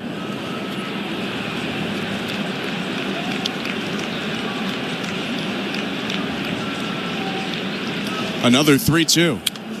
Hit foul off to the left. And I talked about this earlier. It wasn't the stuff last game. It was just the command. It was the command of the fastball, the command of the slurve. Tonight he's really cleaned everything up. Everything is being commanded by him. If anything, the pure stuff might have been better night one. But perhaps Berrios a little amped up. His 8th pitch to Bell. Swing and a miss, strike 3. Battles back from being in a 3-0 hole, has to use 8 pitches, and he still strikes out Bell on a changeup. Best pitch in baseball, 3-2 changeup. Throw that thing right down the middle, let it fade away, make it look like a fastball, and Josh Bell swings right through it. 6 Ks today for Berrios. 1 out, Luis Garcia Jr., the left-handed hitting second baseman, to the plate. First pitch. Ground ball hit softly to second, to a knee, picked up by Jimenez, throw to first, 2 down. Josh Bell is really struggling. Just 1 hit this season, and it's not even the fact that he has 1 hit. I've watched him for 2 games now. He just looks lost out there. After a pretty good half season when he was traded over to the Diamondbacks last year, but it's only been a couple guys that have really got going so far for the Nationals. This is one of them up now, and Paul DeYoung. 2 out, space is empty. Berrios kicks and delivers. First pitch hit foul, 0-1. Let's go quickly back over to the St. Louis Bar and Grill out-of-town scoreboard. Anthony Volpe has gone deep off of Corbin Burns, his 3rd home run of the year. I know, Chris, that he was using a turbo bat or whatever they call it. Torpedo bat. We're done talking about that. How about that? I don't even know what it's called. So a torpedo bat, and it's now 2-2 in the bottom of the 4th in the Bronx. 0-1 pitch to DeYoung, hit foul, 0-2. Rays have also extended their lead. Brandon Lau with a 2-run homer. And it's 6-0 for the Rays over the Pirates, bottom of the 4th. All of our out-of-town scores brought to you by St. Louis Bar and Grill. DeYoung, the former Cardinal, Blue Jay, Giant, White Sox, and Royal, batting for the Nationals with 2 outs and 2 strikes on it. The pitch. Hit foul off to the right again. In case you were wondering, 33,456 dogs have been consumed. All right, I was going to slip that in later, but you jumped all over. It's getting late. It is getting late. It's getting late. It's getting late early. Berrios racing his way to 4 2/3 completed with only 1 hit allowed. Trying to get through 5 here. His 0-2 again. Called strike 3. Beautiful front door slurve for his 7th strikeout of the day. 5 scoreless so far for Berrios. 3-0 Blue Jays. Middle of the 5th. You're listening to Blue Jays Baseball, brought to you by your local family-owned Crown Rust Control Center, streaming at sportsnet.ca and the Sportsnet Radio Network. Sports Grid Radio is covering the lines, odds, and props for every major sporting event. The Final Four. Cinderella's a cute story. Cinderella always goes home at midnight. MLB opening week. They are stacked, and the Dodgers had that win total yesterday, posted at 103.5 for good reason. And the NFL Draft and the Masters are on the horizon. He's already sub 5-1 to win the green jacket. If you're betting on it, we're covering it. They're plus 320 price right now to win the World Series. Sports Grid Radio, channel 159 in the car and on the SiriusXM app. This is Dave LaGreca, creator of the biggest pro wrestling show on the planet, Busted Open. Don't miss myself and my Hall of Fame cast and crew as we break down every story in and out of the ring and talk to the top names in the business, like the legend himself, The Undertaker. I'm actually glad to be on a real show. Catch Busted Open live every day from 9 to noon Eastern on SiriusXM Fight Nation, channel 156, and on the SiriusXM app.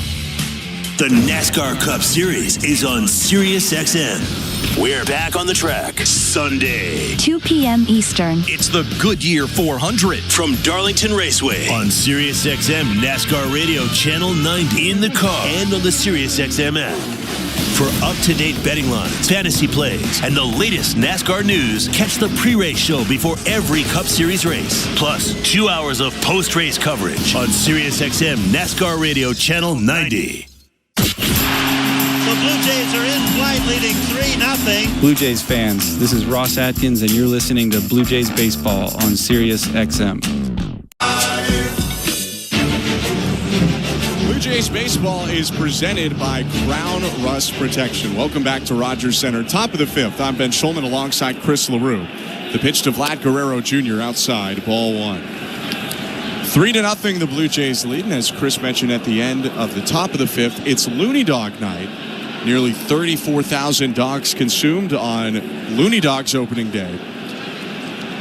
Trevor Williams into the wind, the 1-0. It's big swing and a miss by Guerrero, 1-1. I personally think that's a low number. I know you disagree with me, and you bring up the fact that some people don't consume hot dogs. There's vegetarians, there's babies that aren't supposed to be eating hot dogs. Next pitch, outside, 2-1. There is a vegetarian option, though, so my kind of own argument doesn't stand, really. All I'm saying is we could do better. The 2-1. Swing and a pop-up. Foul territory, third base side. Williams sprinted over, but Paul DeYoung, the third baseman, will make the catch. 1 out. Well, if you look last year, as we welcome you to the Timbermark broadcast booth, in total, 727,819 dogs were consumed. And I was told before the season started from those in the sales, and I get the Looney Dog department, they want to shoot for $800,000 this year. Total. First pitch to Anthony Santander, called a strike, 0-1. Now I should have the number of Looney Dog stays in front of me, but I don't, to be honest. But maybe I'll count at the break. Every home Tuesday night game. 0-1.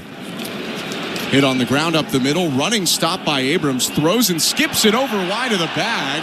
So Santander is safe. He ran into Nathaniel Lowe, who will tag him, but Santander never made a move towards second.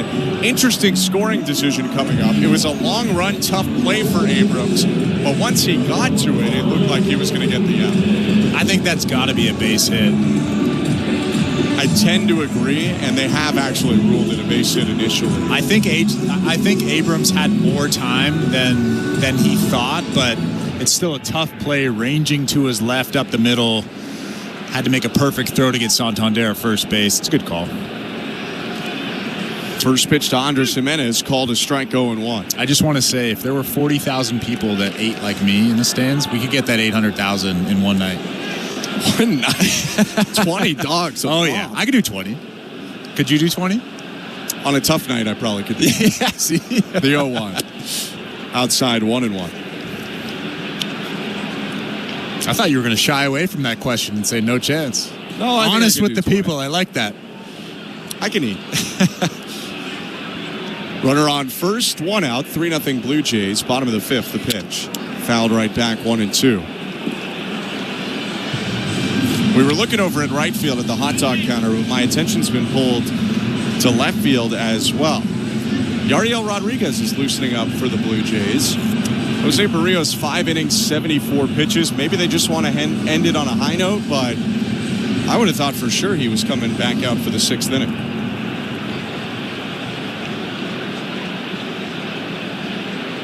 The 1-2, fouled right back. If this was 3 days ago, I would say I'm not sure if Yariel Rodriguez should be coming into a ball game, up 3, tight spot, high leverage. But after seeing him come out of the bullpen the other day, I want him in the ball game. All right.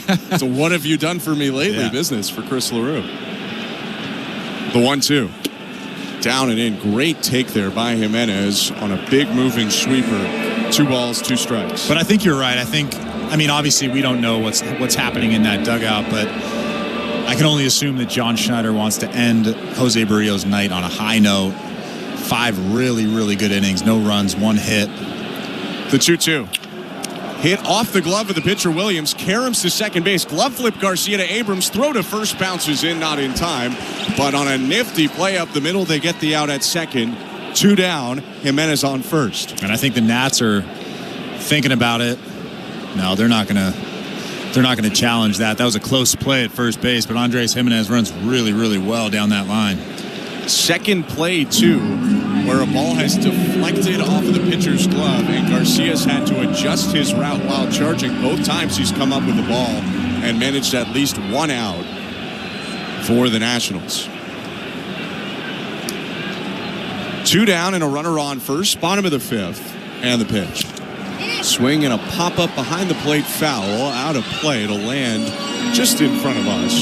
The Sportsnet TV broadcast just showed Jose Berrios sitting on the bench in the dugout. It looks like he's still in this ball game. He's still really focused out there. So I don't know why Yariel Rodriguez is warming up right now. Maybe it's a first base runner, you're out kind of situation. The 0-1. Hit foul off to the right, 0-2. There is action in both pens, by the way. Journeyman reliever Jorge Lopez is getting loose for the Nationals. No balls and 2 strikes. Kirk at the plate with 2 outs. And a runner on first, Andres Jimenez, after a fielder's choice. 3-0 Blue Jays, bottom of the 5th. Williams kicks and fires. Kirk takes it down and in, nearly hit his back foot. Ball 1. But that just shows you how good that changeup is. That changeup was nowhere near the strike zone, and Kirk still flinched at it, was out in front, was able to keep that bat back. Such a tough changeup.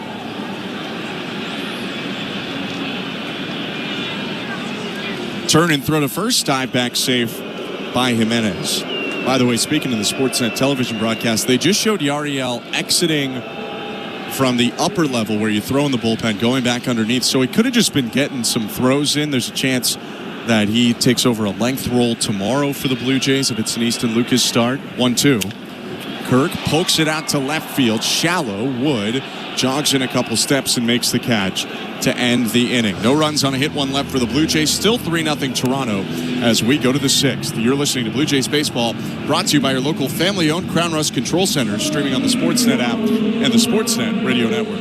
Drywall, an essential part of many, many projects. It's important to get it right and start with quality materials. Essentials you'll always find competitively priced at Timber Mart, like CGC, a recognized giant in the drywall industry for over 100 years and leading Canadian manufacturer of gypsum drywall. Well established and reputable, building pros and contractors know CGC, and you get exactly what the best builders trust. That's as sexy as drywall gets. Timber Mart, Canada's building center. Gary, do you ever wonder why we fly north every year? Obviously, it's because of Armstrong Bird Food. I thought it was because of the weather or migration or something. Oh, Steve, you need to spread those wings and open your eyes, partner. Truth is, it's the seeds, the nuts, the berries, the good stuff. Armstrong's got it all. So all this time, you've been chasing snacks? Bingo! You think I'd flap these wings thousands of miles for anything else? Armstrong, Canada's premier bird food. The reason birds fly north. Find Armstrong at Canadian Tire, Home Hardware, and other fine retailers. Or learn more at ArmstrongBirdFood.com. Let's see some talent. Tuesdays on City TV. The stage is set for incredible performances. I think you're friggin' amazing. The judges are looking for the next $1 million act. You devastated the stage. That will leave you speechless. You make me laugh. You leave me in awe. That was amazing. All new Canada's Got Talent. Tuesdays 8/7 Central on City TV. Or stream it on City TV Plus. This is Toronto Blue Jays baseball. Runner going, throw down to second. They got him.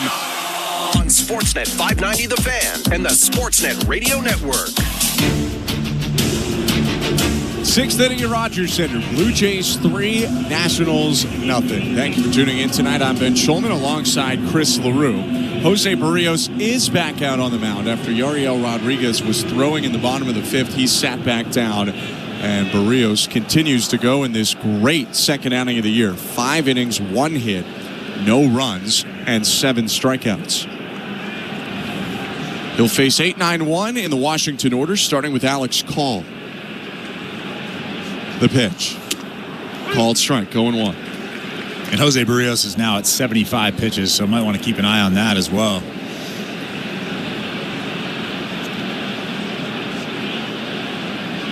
Berrios sets, reaches back and fires. Misses low. Jose went 90 pitches in his first start, a 5-inning outing against the Orioles. Probably had many more high-stress pitches in that outing with a lot of traffic. The 1-1. Hit sharply through the whole left side and into left field, a base hit. Nice day for Alex Call. A single and a walk now in 2 plate appearances to start his 2025 season. Yeah, just a little hanging slurve. That might be the only time today that Jose Berrios has hung a slurve. That one there right down the middle. Alex Call hammered that thing through the hole in the left side. New baseball for Berrios. New opponent is Jacob Young, the center fielder and number 9 hitter.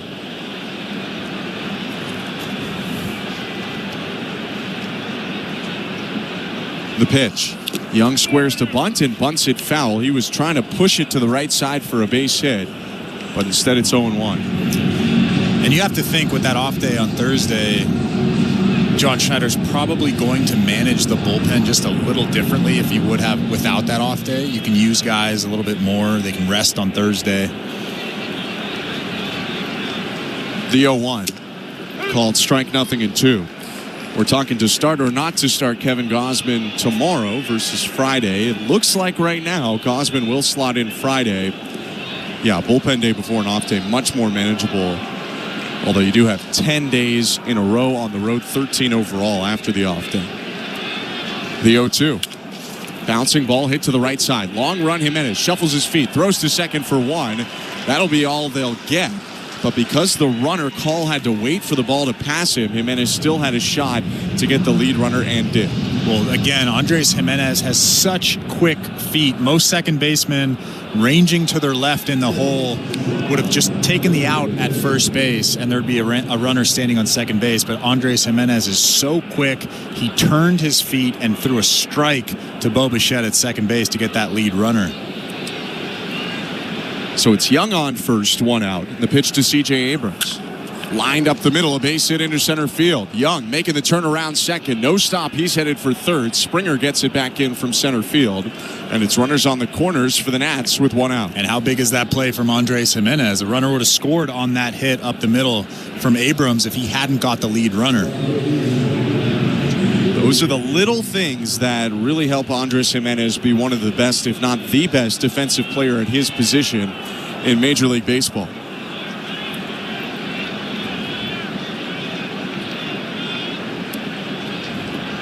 Berrios in trouble, though, for one of the few times so far today. 3-0 Blue Jays, first and third, 1 out.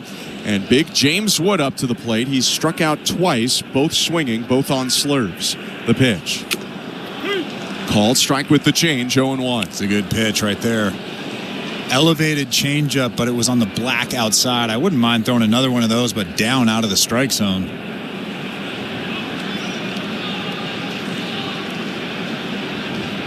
Berrios twists and deals. Misses inside with a heater. James Wood did have 9 homers last year and just 295 at-bats, so he does have a little bit of pop. Can't just leave one over the middle of the plate. Yeah, Wood led the Nats after the All-Star break in homers, in RBIs, in hits, and in walks. The 1-1. Just missed in again, 2-1.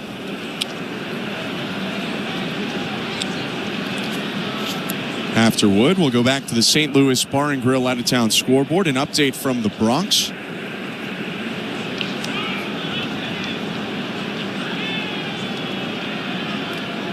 Here's the 2-1. Called strike. Had Wood in 2 minds on the slurve there that landed at the knees, 2-2. Yeah, Wood was just fooled by that pitch there. Didn't really know what to do. Started to swing, kind of held up, started to go again. Now Berrios looking for a punch out. His 2-2 pitch. Low, 3 balls and 2 strikes. Not a bad thought there. Slurve down below the strike zone.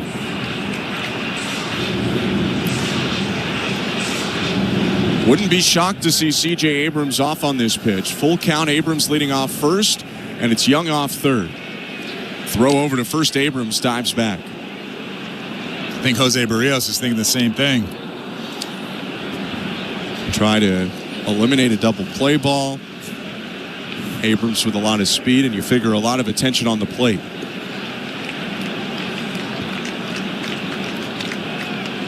The 3-2. Abrams leaves from first. Swing and a miss, strike three. Throw down to second, not in time.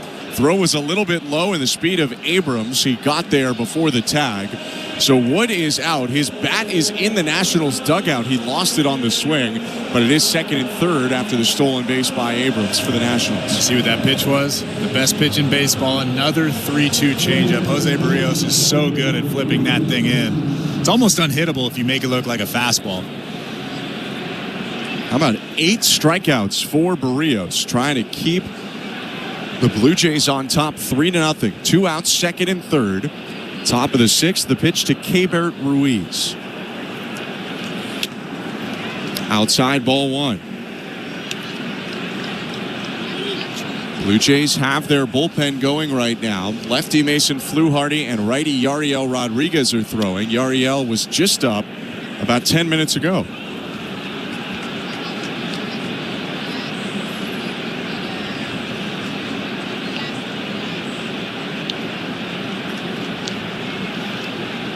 .1-0 offering. Hit on a line to right field and down for a base hit. Young in to score. Abrams right behind him. Throw from Rodin cut off. And a 2-run single for Keibert Ruiz. He was jammed and didn't hit it hard, but found the right spot. The only thing I don't like about that pitch there is it's not even in your top 3 pitches. Why are you throwing that pitch with 2 big runs out there in a big situation? When you're in a tough spot like that, you go to your most reliable pitches, the sinker, the slurve, the changeup. If I'm Jose Berrios, I'm second guessing that all day long. I'm thinking, why did I just throw that pitch? It was a cutter that Berrios threw, and now the Nats on the board. Pitch to Nathaniel Lowe, fouled off of his front ankle, 0-1. So 3-2 for the Blue Jays. 2 outs, top of the 6th. Mentioned the St. Louis Bar and Grill out of town scoreboard. So let's go to it. The Yankees have taken the lead on a throwing error by Canadian Josh Naylor. 2 runs came in to score for the Yankees. Wells and Dominguez scoring 4-2 for New York. Bottom of the 5th. The 0-1. Outside, 1 ball, 1 strike. Wonder how the Naylor brothers are getting along. They used to be roommates in Cleveland. Now one's in Arizona, one's still in Cleveland. I would say that Josh probably could see this coming. You reach your last year of your contract with Cleveland, you're likely to get dealt. First pitch, 1-1 pitch to Nathaniel Lowe, called a strike, 1-2. Other out-of-town score just to peek at for a moment. Blue Jays take on the Mets on the weekend, and the Marlins leading the Mets 4-2 in Miami right now. All of our out-of-town scores brought to you by St. Louis Bar and Grill. The 1-2 to Lowe in the dirt. 2 balls, 2 strikes.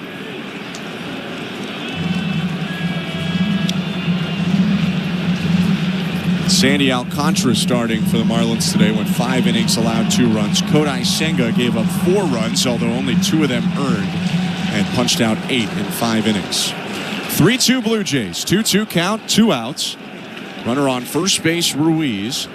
Top of the 6th. The pitch to Nathaniel Lowe. Down and in, ball 3. 96 with that fastball. It's a big run standing out at first base right now. Feels like Berrios is emptying the tank. In his 6th inning, about to throw his 95th pitch. Runner off on the 3-2. And it's outside, ball 4. A walk issued to Lowe.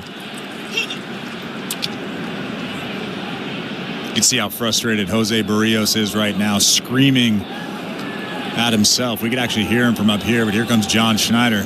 I think he knew what that walk meant. Jose Berrios' day is done. John Schneider makes the point for the righty, it appeared. So it looks like Yariel Rodriguez is about to come into the ballgame. This pitching change is brought to you by Home Hardware. Cover all your project spaces with the Bring Beauty Tone home sale. 5 2/3 innings for Berrios. 2 runs allowed for now. He walks off to an applause from the Rogers Center crowd, and we'll send it over to the studio with today's host, Show Ali. Thanks very much, guys. Welcome back to Baseball Control. Show Ali with you at our downtown Toronto studios. Quick check of the out-of-town scoreboard brought to you by St. Louis Bar and Grill. Of course, checking in on the Blue Jays does not necessarily constitute an out-of-town check, but Max Scherzer did recently head out of town to get an opinion on the inflamed hand problem he's been dealing with, and John Schneider had an update pregame. Let's take a listen. Yeah, so Max had a cortisone injection in his thumb, and will be kind of day-to-day to see when he resumes throwing. So the goal was to try to get some inflammation out of there, and I think just in talking to him yesterday and today, kind of went as planned. And we'll see where each kind of day leads. He's going to come on the road with us, and if he can start throwing on the road, great. But we're going to kind of be in touch with him as he goes. So there you go. Schneider also said today's bullpen usage, as Ben and Chris have been discussing, would determine what happens next with the rotation. But given the day off on Thursday, there's a good chance Kevin Gausman gets pushed back to Friday, and someone like an Easton Lucas could start tomorrow. But we'll see how today goes. Elsewhere around Major League Baseball, some scores. The Rangers, top of the 9th inning, are up 1-0 on the Reds. The Mets are now trailing the Marlins 4-2. The Yankees up on the Diamondbacks in the Bronx 4-2 as well. The Rays leading Chris LaRue's Pirates 6-0, bottom of the 5th inning. The Angels lead the Cardinals 3-1, and the White Sox are currently leading the Twins 1-0. That is a quick check of the St. Louis Bar and Grill out-of-town scoreboard. Blue Jays baseball is brought to you by Crown Rust Protection. Let's get back down to the Rogers Center. Here's Ben Schulman and Chris LaRue. Thank you very much, Joe. Yariel Rodriguez called upon here in the top of the 6th inning. Blue Jays leading 3-2 over the Nationals, but the go-ahead run on base. It's 1st and 2nd for Washington. Josh Bell about to come up to the plate, and the Blue Jays will keep the switch hitter batting left-handed by bringing in Rodriguez. They could have gone to Fluharty as well, the lefty who was getting loose for Toronto, but instead it's Rodriguez in his 3rd appearance of the year. A shrug of the shoulders and the pitch home. Fastball inside at 96, ball 1. I don't mind that pitch there. You come in hard with the first pitch, you show inside, you establish the inside part of the plate. Now you can really throw whatever you want. Rodriguez kicks and delivers. Missed inside again at 97, 2-0. Yariel Rodriguez really turned heads with his outing 2 days ago on the 30th. Scoreless inning with 2 strikeouts in the 8th with the Blue Jays leading. His 2-0. Foul tip. Went off speed for the first time, and he gets a strike to make it 2-1.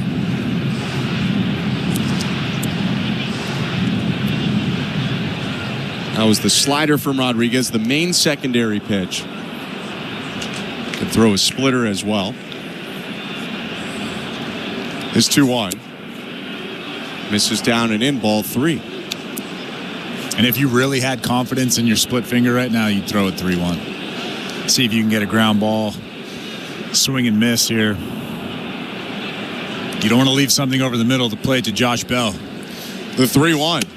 Fastball upstairs, ball 4, and the bases are loaded on the walk. That's okay. Not the end of the world here. You still have 2 outs. You just got to make a good pitch here.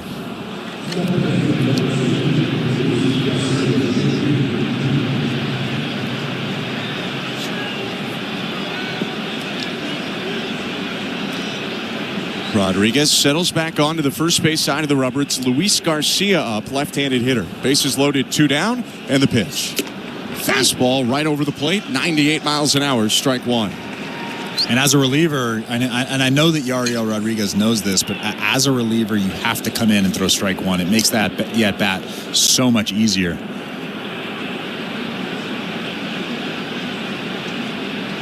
His 0-1. Outside at 98 again. 1 ball, 1 strike. You can see Yariel nodding his head. He liked that pitch. I mean, that fastball was way outside, but he liked something about it. Certainly getting a lot of zip on his fastball, averaging 96 through only 2 appearances so far this year. He was more around 94 as a starter last year. 1-1. High, 2-1. None of that matters, though, if you're not in the zone consistently, and he's thrown 6 balls to only 2 strikes. Yeah, he doesn't quite have the command of that fastball. I wouldn't be surprised if he flips something in here, maybe a breaking ball. I'll look at third. The 2-1 is hit in the air, right center field. Springer has a beat on it, calls off Rodin, makes the catch in straightaway center to end the inning. The Nationals get 2 on the K-Bear Ruiz 2-run single, but Yariel Rodriguez keeps them on top. 3-2 Blue Jays, middle of the 6th. You're listening to Blue Jays Baseball, brought to you by your local family-owned Crown Rust Control Center, streaming at sportsnet.ca and the Sportsnet Radio Network. Feel the bass, ride the rhythm, and move to the dance hits and remixes that defined a generation in Utopia. A channel pulsing with 90s rave classics and iconic 2000s club anthems. Utopia. Channel 341 or at home on your phone, computer, Alexa, TV, or other internet-connected devices. The best amateur players in women's golf will compete in the Augusta National Women's Amateur. Lottie Wode, there's your winner of the Augusta National Women's Amateur. SiriusXM is your exclusive home for this premier event in the world of golf. You know, contending on the back nine at Augusta is pretty cool. Hear the Augusta National Women's Amateur this Saturday at 12 p.m. Eastern on PGA Tour Radio Channel 92. Then on Monday, Masters Radio returns on Channel 92 in the car and on the SiriusXM app. Get ready for the 2025 NFL Draft on SiriusXM NFL Radio. With the first pick, the Tennessee Titans select. We caught up with the top prospects as they get ready to start their careers in the NFL. Miami Hurricane quarterback Cam Ward. My journey's been unbelievable. And hear pick-by-pick coverage of the 2025 Draft from Green Bay starting April 24th at 8 p.m. Eastern on SiriusXM NFL Radio Channel 88 and the SiriusXM app. Blue Jays fans, after this game, get back to what's really important. Your fantasy football team. We're talking about it right now on Fantasy Sports Radio, Channel 87, and the SiriusXM app. Sportsnet Radio Network. Last of the 6th inning in downtown Toronto and a pitching change for the Nationals. This pitching change is brought to you by Home Hardware. Cover all your project spaces with the Bring Beauty Tone Home Sale. Puerto Rican right-hander, the 32-year-old Jorge Lopez, is on to the mound for appearance number 2 of his 2025 season. First year with Washington, a former Oriole, Royal, Brewer, Twin, Met, Cub, and Marlin. Lopez deals to George Springer. High ball 1.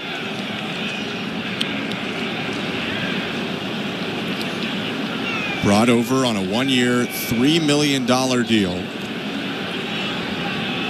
Lopez signed with the Nationals in January. 1-0. High, 2-0. He's still got some zip on that fastball, too. 94, 95. A decent amount of life through the zone. He's got a sinker and a four-seamer, a slider and a curve, also a changeup. His 2-0. Hit foul off of the front left foot by Springer. 2-1.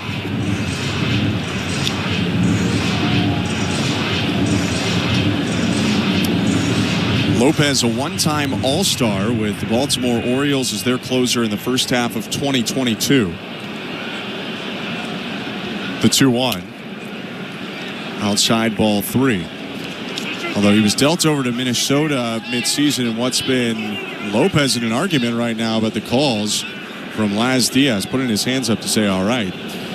But now an infamous trade for the Twins. They acquired Lopez for Yenier Cano, Kate Povich, and 2 prospects. The Orioles got a big haul, 3-1 pitch, inside ball 4.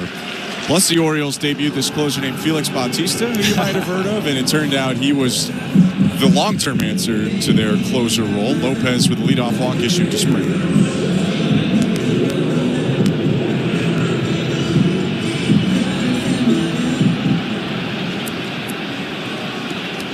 So a runner on first, nobody out. Will Wagner to the plate. Turn and throw to first and a dive back by Springer, last year's leader for the Blue Jays in stolen bases with 16. He gets back in safe. Will Wagner 2 for 2 today. The pitch. Up and away, ball 1.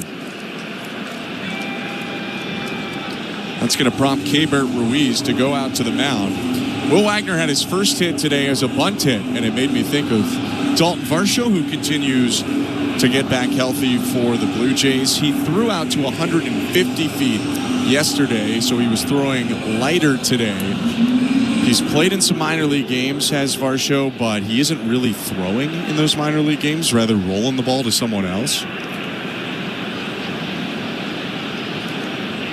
The 1-0, called strike. So the hope is, according to John Schneider today, that they have him fully throwing in those games midway through April, and maybe that sets up a late April return.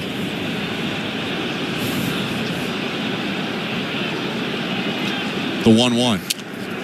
Hit foul to the left, 1-2. Well, the Blue Jays could really use some of that thump that he was showing in spring training. He was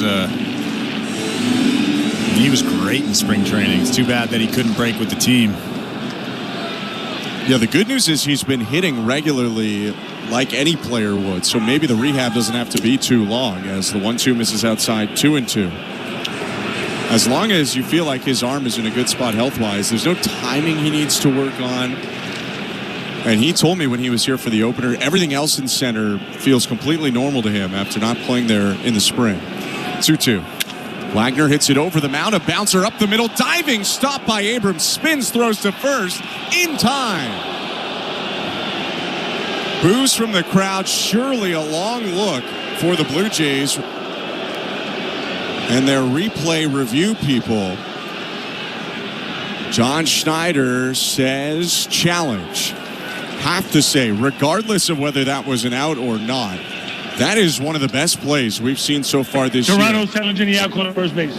C.J. Abrams went full stretch up the middle, spun after he popped up from the dive, skipped it over to first, low with the pick, and it's close. I think he might have had him, Chris. It's another one of those plays, though, where the call in the field is out. So there has to be really, really definitive evidence to the contrary, and I don't know if there is. Obviously, Will Wagner thought he was safe.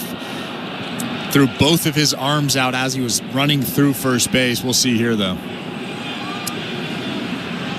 It almost looks like a tie, but for those who don't know, tie goes to the runner is not a thing in Major League Baseball. It's a little bit more of a, summer league softball and little league thing. If the call on the field, though, was safe, it would probably stay safe. It's just one of those really, really close calls.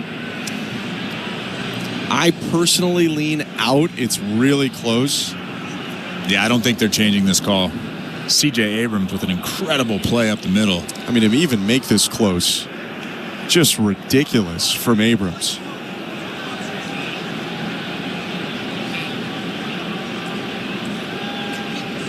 Laz Diaz in conversation with Derek Thomas, the home plate and first base umps. After review, the call stands, the runner's out, Toronto loses. I mean, like we said, if the call on the field is out and the play is very close, regardless of whether it looks safe or out, they're probably not going to overturn it. And that's the spirit of what people want, whether it works for or against you. Replay review, many times in a lot of sports, is used, I think, way too precisely. We implemented it for obvious missed calls. That was not an obvious missed call.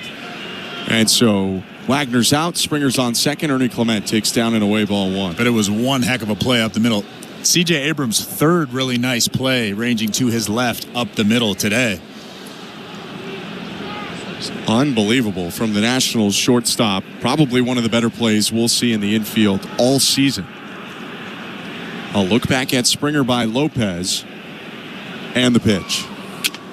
Up and into Clement, 2-0. Do you think that makes up for his miscue on the base paths earlier on in this ball game? I think so. I think so. He's also got 2 hits today, so he's had a pretty nice day. Pretty nice series. He homered yesterday as well. The 2-0. Called strike. Rare pitch where it looked like Clement was taking all the way, 2-1.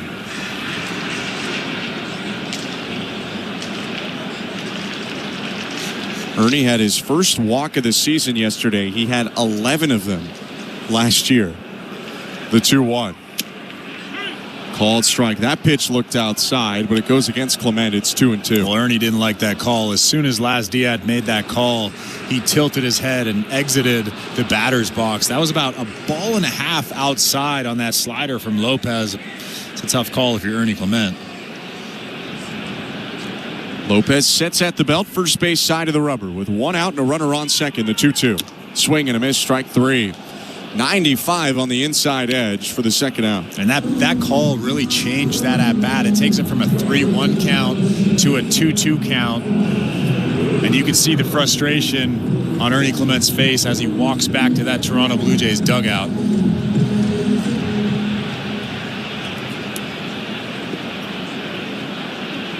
Two down, Allen Roden to the plate. He has singled both times he's come up.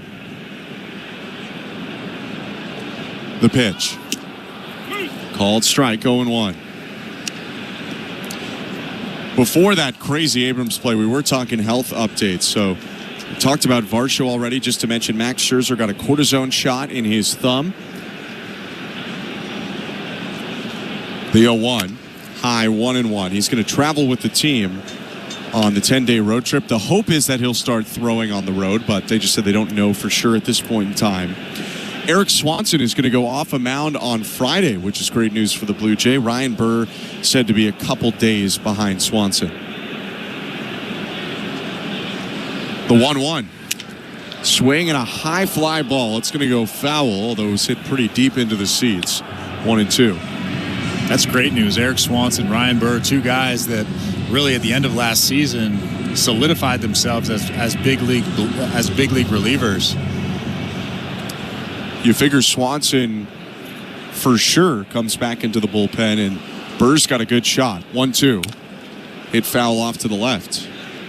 Though the Blue Jays soon might have one of the better problems that you can have. Too many pitchers for the spots available. While a lot was made out of the end of the bullpen in the first series, with Tate expected to be ready soon, and then Burr and Swanson coming after him. It's a lot of guys. 1-2 pitch hits Roden on the thigh.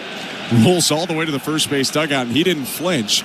Allen Roden jogs down to first. Springer was taken off like it was a wild pitch. He'll go back to second. Well, if there's one guy on this roster, if I had to guess, wouldn't flinch on a ball coming right at him, it's probably Allen Roden, built like a truck. Actually hit him just above the ankle, too. That's not a comfortable spot to take it. But the bulky Roden leading off first now. Springer on second. Bo Bichette up the pitch. Called strike. Bichette 1 for 3 today. Now 8 for 22 on the season. A .364 average.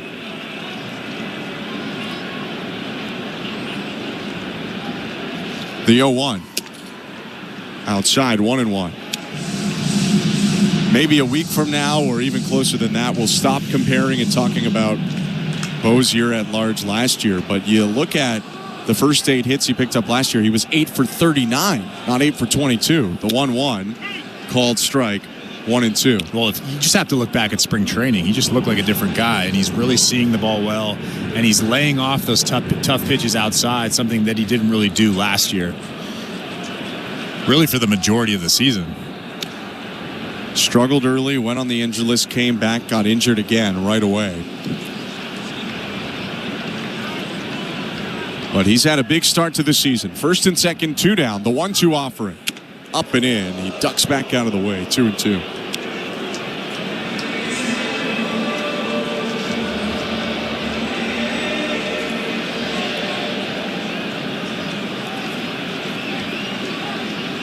Bichette points his heel out to the field on his lead left foot. 2-2 pitch, swing and a miss. Strike 3. Got him to chase in the dirt. And Lopez strikes out a pair in a scoreless bottom of the 6th. 2 left for the Blue Jays on no hits. We go to the 7th, 3-2 Toronto. You're listening to Blue Jays Baseball, brought to you by your local family-owned Crown Rust Control Center, streaming at sportsnet.ca and the Sportsnet Radio Network. Enter night mode. It's a stylish Friday night in the city. Every Friday home game. No doubter. Where we celebrate everything that makes our city one of a kind. And he named the count. when you always feel like part of the show. On Friday, April 18th, be at the ballpark early and get your Blue Jays City Connect Bomber Jacket giveaway presented by Enercare. The first 50,000 fans will be geared up for spring nights in the city. City Connect Fridays, night mode. Lights up, let's go. For tickets, visit BlueJays.com.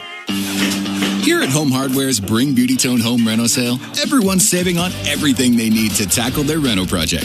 Like bringing their living room into this century with 25% off Canadian-made Beauty Tone Pure Interior and Specialty Paint.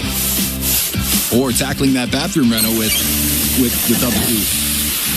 up to $200 off Max Shower Units. That's better. Earn and redeem Scene Plus points during the Bring Beauty Tone Home Reno Sale. On now at Home Hardware and Building Centers. Sportsnet Plus is the streaming home of the Blue Jays. Oh, what a catch! Stream over 150 Blue Jays games all season long. You won't see this anywhere else. Including pre- and post-game coverage with Jamie and Joe on Blue Jays Central. One of the best in the game right here. Watch all the Blue Jays action wherever you are, at home or on the go. Don't you love baseball? Plans start from $24.99 a month. We are good to go. Subscribe at sportsnetplus.ca. This is Jose Berrios, and you're listening to Toronto Blue Jays Baseball on the Sportsnet Radio Network.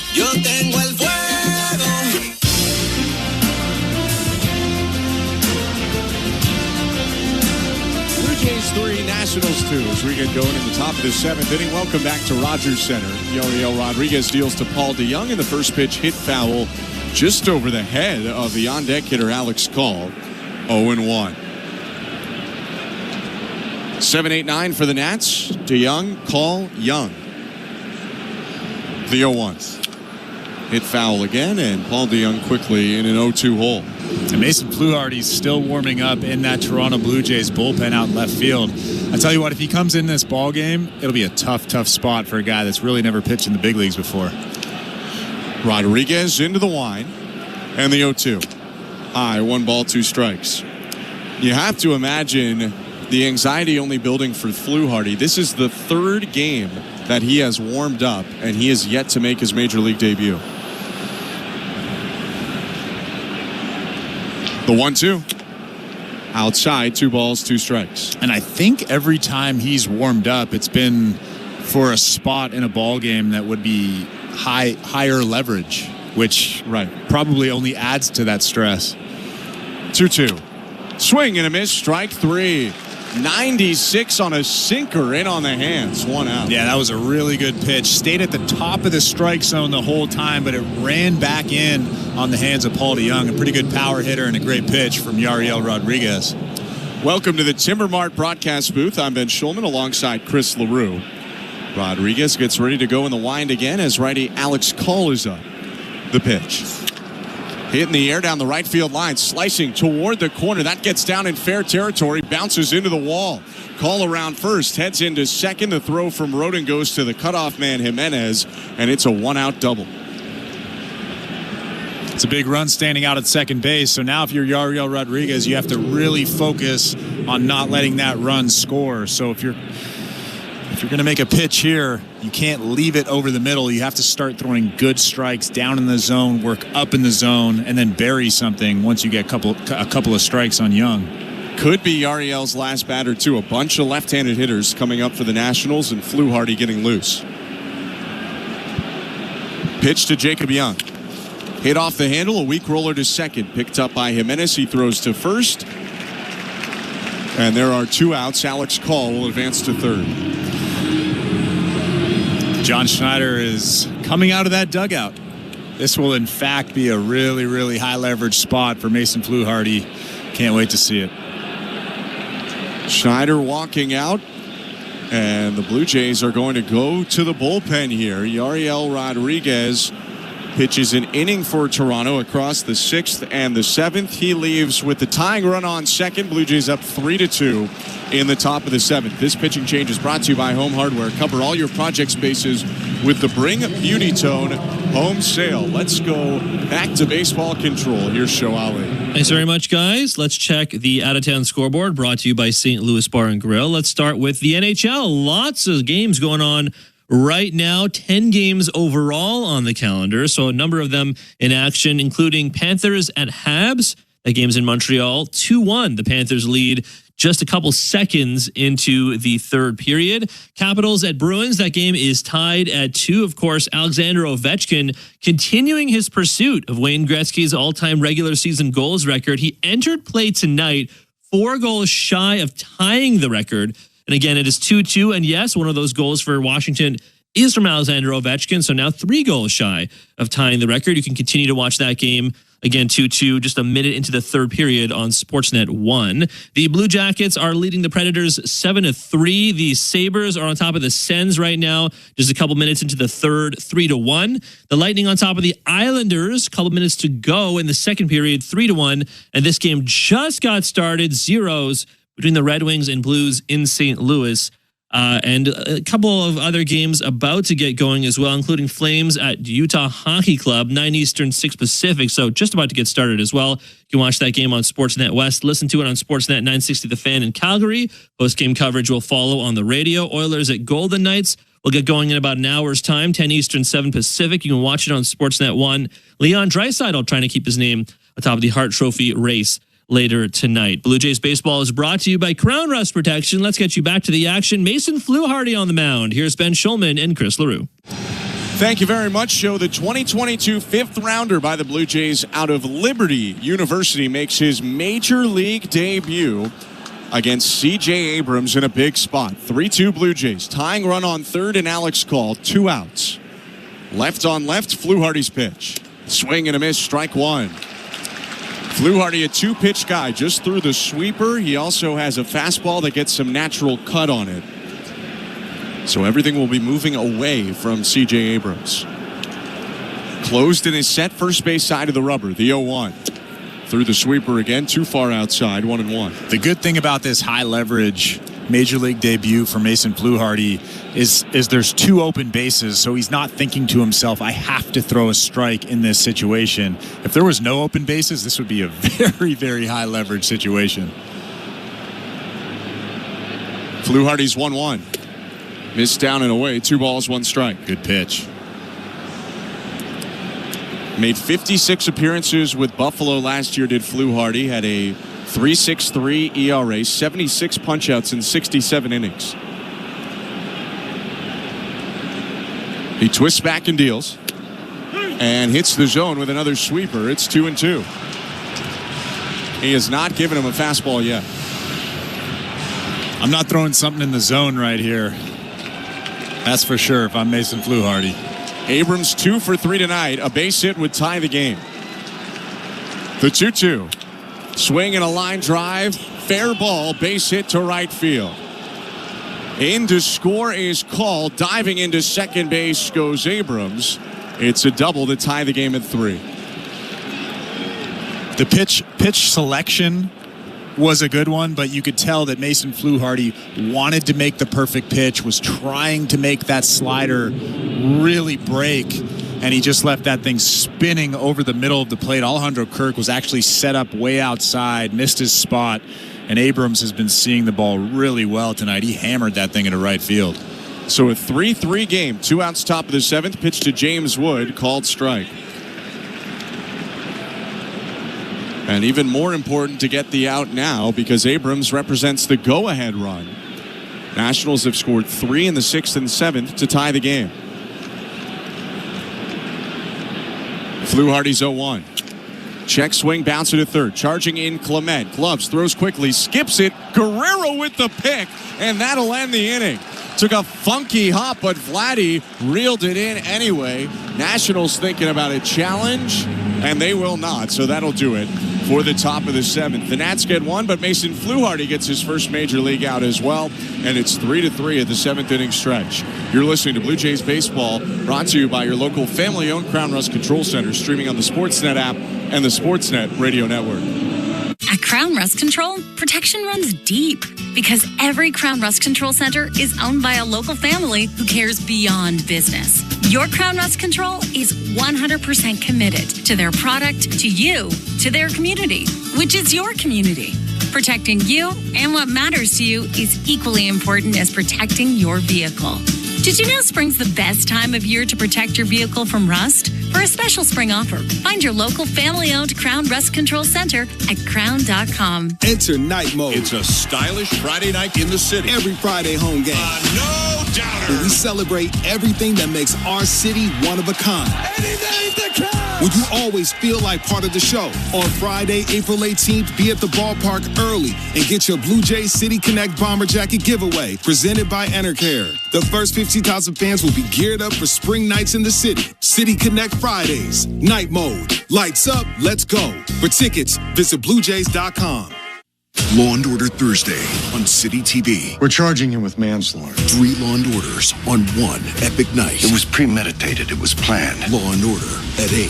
He told me to is not a legal defense against murder. SVU at 9. Covering his ass, I'd start thinking about your own. Followed by the new season of Law & Order Toronto Criminal Intent at 10. Nothing justifies murder.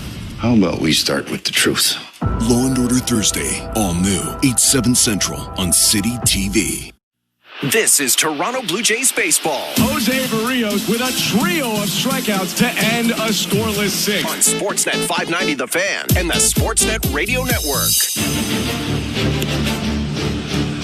Welcome back to the Rogers Center in a tie ball game. 3-3, Blue Jays and Nationals, bottom of the 7th. Nats have come all the way back from down 3-0, but the Blue Jays look to jump in front again against a new pitcher.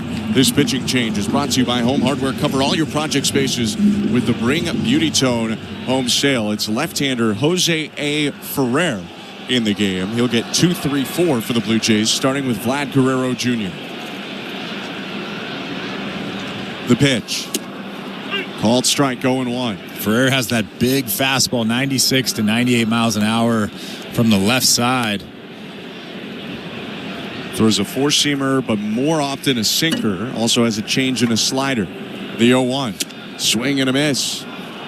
Went with the changeup down and away. It's 0-2. That's a good changeup. 10 miles an hour off that fastball. Good arm speed, too.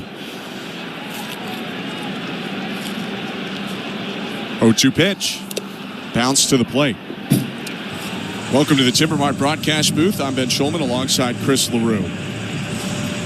You likely bring in a guy like Ferrer, not for Vladimir Guerrero Jr., who has the platoon advantage, but rather you turn around Anthony Santander and you go left on left with Andres Jimenez. The 1-2.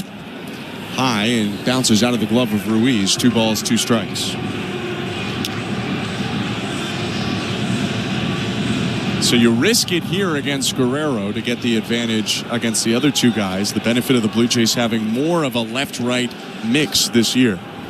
2-2. Swing and a high fly ball down the right field line, slicing out of play. We'll go again to 2 balls, 2 strikes.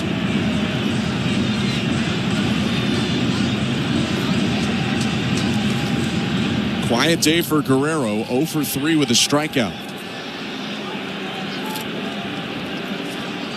2-2 again.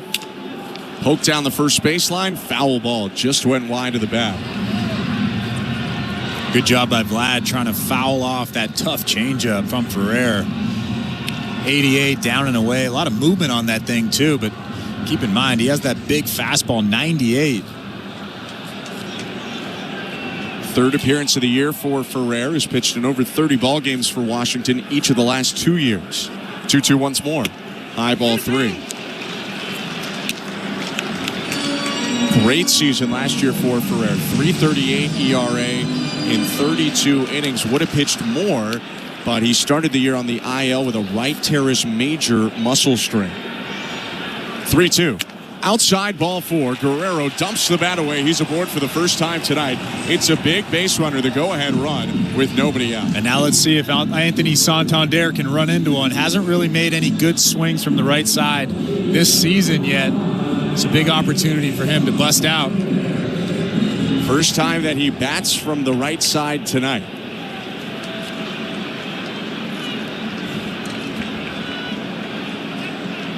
Ferrer kicks and fires. Santander takes a strike. Looked a little bit high, but it's 0-1. I don't think Santander liked that call.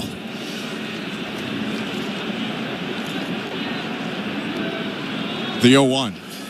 Swing and a miss. Beat by 98 at the top of the zone. 0-2. Clearly they want to work him up. Yeah, I can only imagine that he's not getting anything good to hit right here. Either a changeup below that strike zone or another heater above the strike zone. 1 for 3 tonight. The 0-2. High and outside. 1 ball, 2 strikes.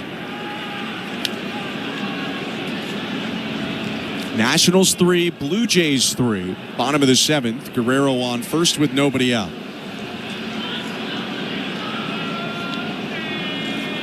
The 1-2.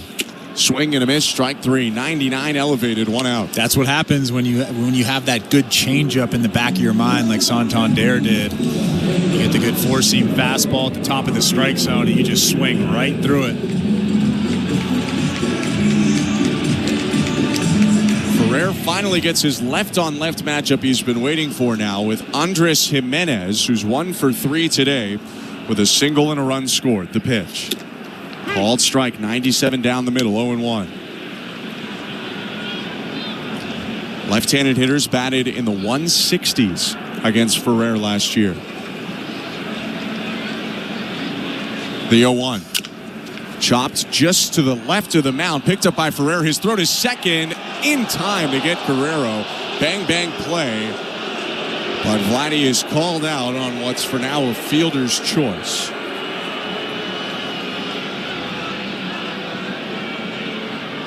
And it'll stay that way. Blue Jays already lost their challenge on the tight Will Wagner play at first. An adventure of a play. High chopper brought Ferrer to the third base side. He was closer to second, flipped over there. It looked pretty close. We're getting another look at it now. But the call is out. Yeah, that's too bad. I mean, Vlad does this a lot, but as soon as he thinks that the call is incorrect, he throws both of his arms out in a safe call, and he did that there, but I have to agree with him. First pitch to Alejandro Kirk, hit back foul, 0-1 after the fielder's choice. Jimenez on first.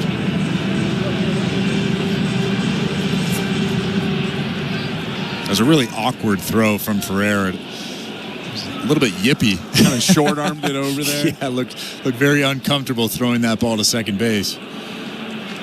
The 0-1. Swing and a fly ball, left center field. Wood going back into the gap. And he's called off by Young, who makes the catch to end the inning. No hits, no runs, 1 left for the Blue Jays in the bottom of the 7th, and we go to the 8th in a 3-3 game. You're listening to Blue Jays Baseball, brought to you by your local family-owned Crown Rust Control Center, streaming on the Sportsnet app and the Sportsnet Radio Network. The NASCAR Cup Series is on SiriusXM. We're back on the track Sunday, 2 p.m. Eastern. It's the Goodyear 400 from Darlington Raceway on SiriusXM NASCAR Radio Channel 90 in the car and on the SiriusXM app. For up-to-date betting lines, fantasy plays, and the latest NASCAR news, catch the pre-race show before every Cup Series race. Plus, 2 hours of post-race coverage on SiriusXM NASCAR Radio Channel 90. Every night after the final out, the Round Trip Roundup brings you the scores, highlights, and analysis from every game across Major League Baseball, all in less than 30 minutes. Swung on and missed, strike 3 and a no-hitter. It's the perfect way to get caught up on all the night's biggest home runs and best performances. And a high drive, deep right center. It's the Round Trip Roundup on MLB Network Radio every night on SiriusXM Channel 89 and every morning on the SiriusXM app. VSiN, the sports betting network, is back on SiriusXM. Go to channel 158 for informed wagering and fantasy advice from familiar voices like Gil Alexander, Paulie Howard, and Mitch Moss. Plus, SiriusXM mainstays Adam Shine, Rich Gannon, and the guru, John Hansen. We're getting you ready for the upcoming games with a finger on the pulse of the latest news and the moving lines and odds. VSiN, the sports betting network, is now on SiriusXM 158 and on the SiriusXM app. And it's gone! Jays fans, this is John Schneider, and you're listening to Blue Jays Baseball on SiriusXM. There's the exclamation point for all assembled here at Rogers Center. At Radio Network. 8th inning in Toronto, 3-3, Blue Jays and Nationals. Thanks for tuning in tonight. I'm Ben Schulman alongside Chris LaRue. A reminder that this copyrighted broadcast is presented by authority of Rogers Blue Jays Baseball Partnership and may not be reproduced or retransmitted in any form, and the accounts and descriptions of this game may not be disseminated without the express written consent of Rogers Blue Jays Baseball Partnership or the Sportsnet Radio Network. Mason Fluharty in his major league debut continues on into the 8th inning after giving up a hit and then getting the final out of the 7th. He starts with the switch hitter Keibert Ruiz, who turns around to bat right. The pitch. Breaking ball for a strike, or pardon me, that was the fastball with some natural cut on it. It's 0-1. Chad Green loosening up for the Blue Jays right now. He got going a little bit in the top of the 7th. The 0-1. Called strike, 0-2. This is about as tough as it gets for a reliever making their major league debut. First of all, coming in with the tying run on third base with 2 outs in the last inning, and now coming back out in a tie ball game in the 8th inning. I couldn't imagine what he's feeling right now. 0-2. High and outside, 1 ball, 2 strikes. Looks pretty good, though. He's made some good pitches. I would tend to agree. He's looked good so far. Part of the reason why he might be in right now, Brendan Little's pitched back-to-back days, so he's down. And then your only other lefty is Easton Lucas, who very well could start tomorrow. 1-2. Swinging a ground ball to shortstop. Bichette shuffles to his right. Long throw to first, but it's a strike for the out.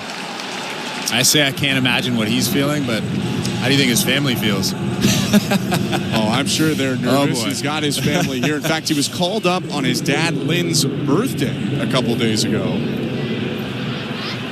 But if I'm not mistaken, you faced Ryan Howard in your major league debut. So. Yeah, but it wasn't a tie ball game in the 8th inning. I think we were down by a couple, maybe. It's still got to be pretty. It's not the same. nerve-wracking. It's not the same.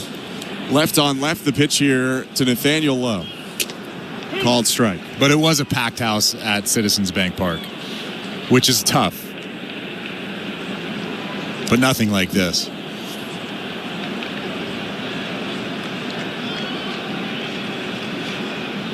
The 0-1. Lowe swings and misses at the sweeper. 0-2.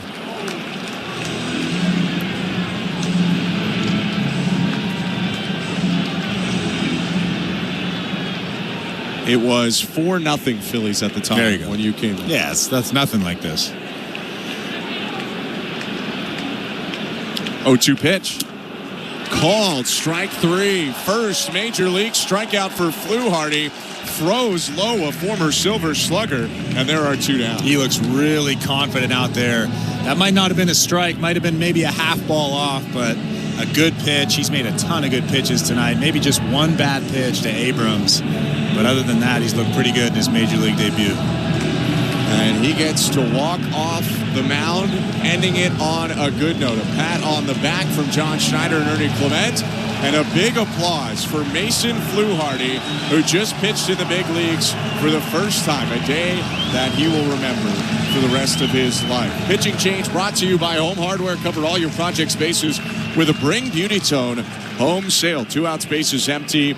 Top of the 8th inning, 3-3 game. Chad Green coming in. Let's go over to Show Ali. Thanks very much, guys. Welcome back to Baseball Control. Show Ali here with you. Let's do a quick check of the out-of-town scoreboard brought to you by St. Louis Bar and Grill. Let's start with some scores across Major League Baseball. Actually, some finals for us to get to. First of all, the Rangers beating the Reds 1-0, the final score in favor of Texas. That was in Cincinnati. Nathan Eovaldi getting the complete game shutout in this one. 9 innings for Eovaldi. 4 hits, no runs, no walks, 8 strikeouts, and he did it on 99 pitches. So not only the win, but the Rangers' first Maddox, which is, of course, a shutout on less than 100 pitches since Colby Lewis did it back in 2015. We also have the Marlins thumping the Mets 4-2, the final score in Miami. Sandy Alcantara getting the win despite giving up both runs, which were earned. Kodai Senga on the other side gives up 4 runs, 2 of which were earned. The Mets, of course, are the next team on the Jays schedule. Jays will begin 3 at Citi Field in Queens. That begins on Friday. And, of course, we'll have coverage right here on the Sportsnet Radio Network. In the NHL, 10 games on the calendar, and a whole bunch of Canadian teams are in action tonight. Panthers at Habs. This game is... let's see. Currently, Panthers leading the Habs 2-1. The Senators trailing the Sabres 4-2. The Flames just picked up action against the Utah Hockey Club. That game is about halfway through the first period. 0s there. You can watch that one on Sportsnet West. You can also listen to it on Sportsnet 960 The Fan in Calgary. Other games going on right now. The Capitals leading the Bruins 3-2. Ovechkin has scored in that game.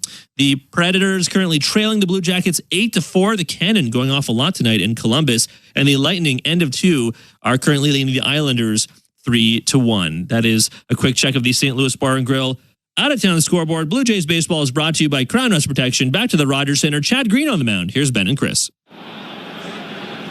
Thank you, show. Chad Green deals to Josh Bell. Misses up high. Ball 1. Third appearance of the year for Green. Looking for his first clean outing after allowing homers in each of the first 2. 2 outs. Base is empty. Top of the 8th. The pitch.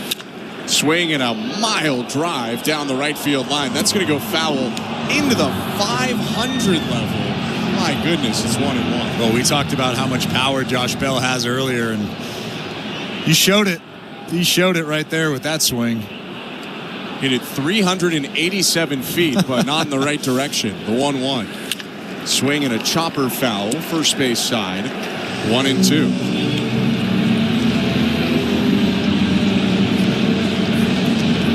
Wonder if those people up in the 5th deck thought they were going to be getting a foul ball tonight. They haven't in about 5 years, but they did tonight. The 1-2. Swing and a miss. Strike 3. Got him on the slider. Nice job from Green. Comes in, punches out Bell. Ends the top of the 8th inning. Middle of the 8th, 3-3. Blue Jays trying to jump back in front. You're listening to Blue Jays Baseball, brought to you by your local family-owned Crown Rust Control Center. Streaming at the Sportsnet app and the Sportsnet Radio Network.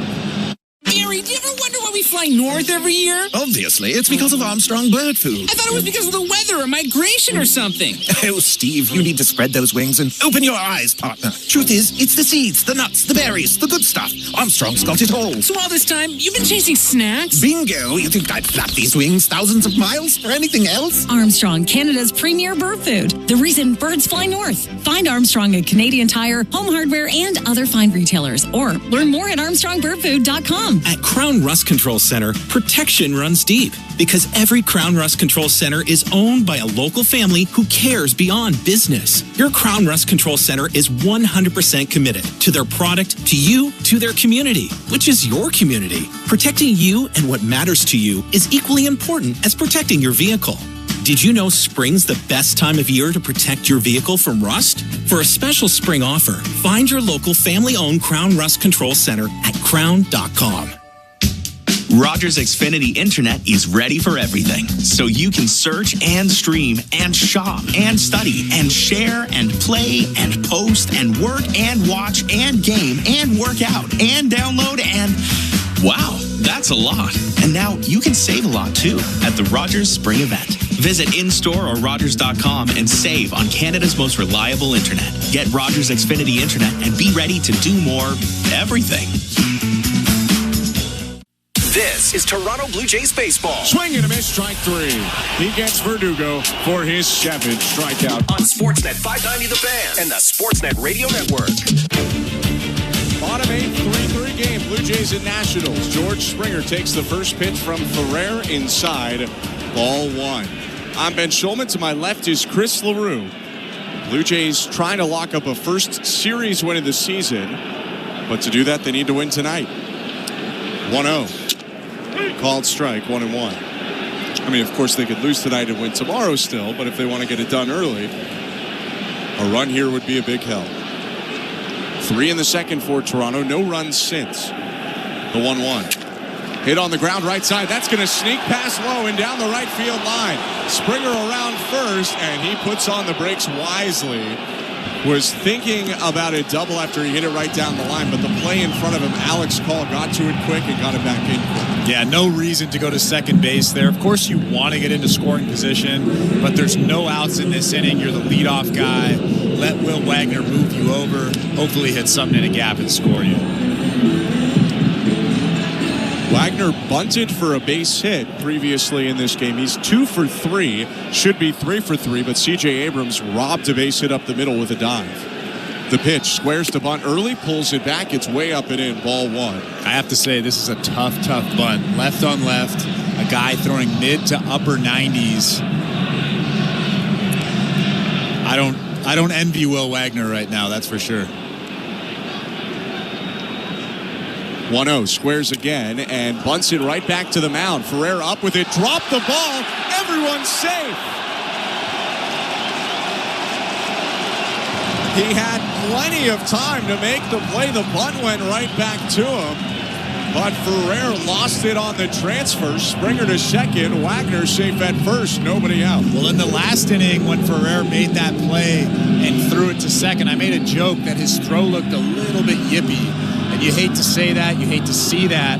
But there has to be something to this. I'm sure Ferrer feels very uncomfortable fielding ground balls out on the pitcher's mound, throwing to bases, and I'm sure that contributed to him bobbling that baseball right there. Also contributes to the mound visit now. Jim Hickey out to talk to his pitcher and the infield on the mound as well. With that, let's take a look at the Bet365 standings. At Bet365, you can bet live in-game on game props, totals, and the money line. Download the app and find out why it's never ordinary at Bet365. 19 plus, play responsibly. Ontario only. Every game important in this division. The Yankees a perfect 3-0 and leading right now against the Diamondbacks. The Rays 3-1 and leading right now against the Rays. Orioles and Red Sox are off tonight. The Orioles are 3-2. The Blue Jays are 3-2, and the Red Sox are 1-4. Feels like you look around every night and everyone in the division has won unless they were playing someone else in the division. Blue Jays tied at 3. Ernie Clement up, first and second, no outs. The pitch. Clement squares to bunt, pops it up, but it lands down. Low fields it and throws to first for the out. Not the conventional way to do it, but a successful sacrifice for Clement. Wagner up to second and Springer at third. Yeah, not the perfect sacrifice bunt. Paul DeYoung actually almost caught that on the fly, but got the job done. Runners on second and third now and just one out. Big spot for Davis Schneider here, pinch hitting. DeYoung also, had a look at second, but with the way that they crashed both corners in, no one was at second base. Shortstop Abrams went to third. Second baseman Garcia went to first.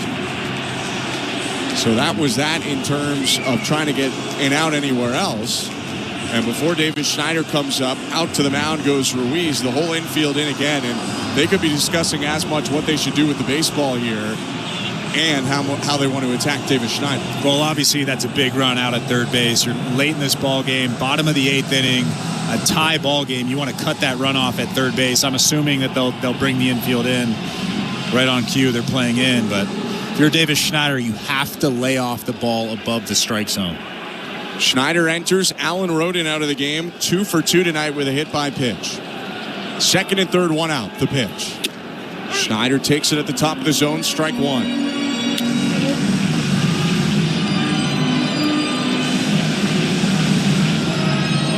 Davis Schneider 0 for 4 on the season. 2 walks. Only has 1 start so far this year. The 0-1. Swing and a miss. Beat him with 98. 0-2. And now your one job is to make contact with that baseball, try to poke something through that drawn-in infield. Springer could be going on contact on a ball on the ground. 0-2. Swing and a miss. Strike 3. Got him on 98 above the zone. Huge second out.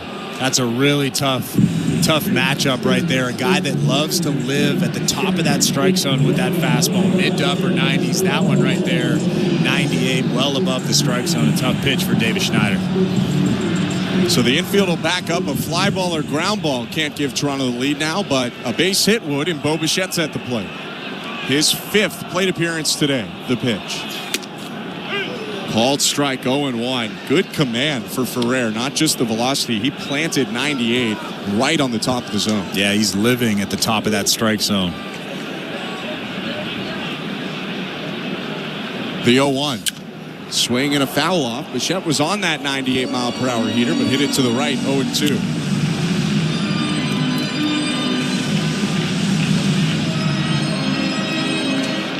Wouldn't be shocked to see the change here after 2 high-velocity fastballs. Second and third, 2 down, tie game, the 0-2.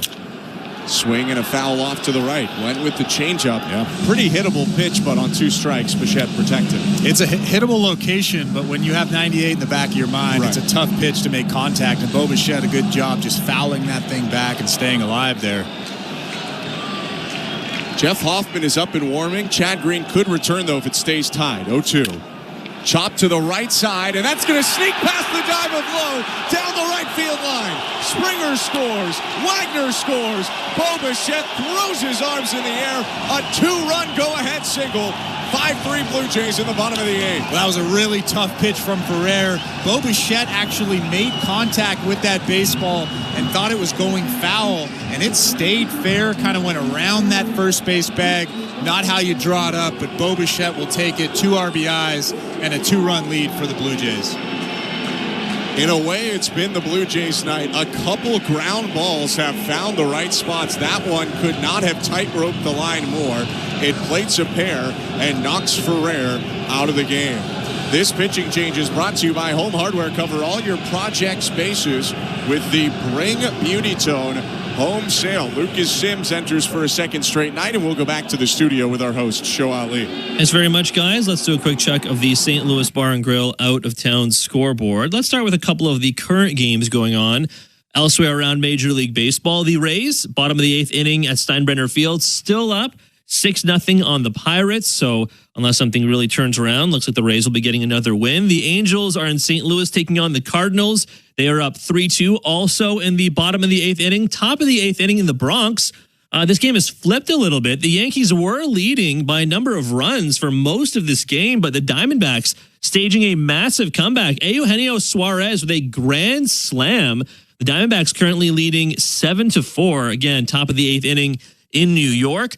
Top of the 7th inning in the south side of Chicago. The Twins now leading the White Sox 5-3. They were trailing for much of this game. Bottom of the 6th inning in Milwaukee. The Brewers leading the Royals 4-0. And top of the 6th inning, the Giants leading the Astros 3-1. Guardians, Padres, and Tigers, Mariners just got started or about to get started. Those games are in the top of the 1st inning, which is again about to get started. Zeros in both of those games. In the NHL, 10 games on tonight's calendar. Panthers lead the Habs 2-1, just with about a minute remaining in the 3rd period. So be sure to tune in for the end of that. Capitals lead the Bruins 4-3. Bruins inching closer with about 2.5 minutes remaining in that game. 3 minutes to go for the Blue Jackets, although they do have a commanding lead over the Predators. They lead 8-4. The Sabres lead the Sens 5-2. The Lightning lead the Islanders 3-1, and zeros for Red Wings and Blues, zeros for Flames in Utah. Blue Jays baseball is brought to you by Crown Rust Protection. Here's Ben Schulman and Chris LaRue. Thank you very much, Joe. Blue Jays just took a 2-run lead off of Bichette single with 2 outs in the bottom of the 8th, and still an opportunity to add more. Lucas Sims into the game, Bichette on first, and Vlad Guerrero Jr. at the plate.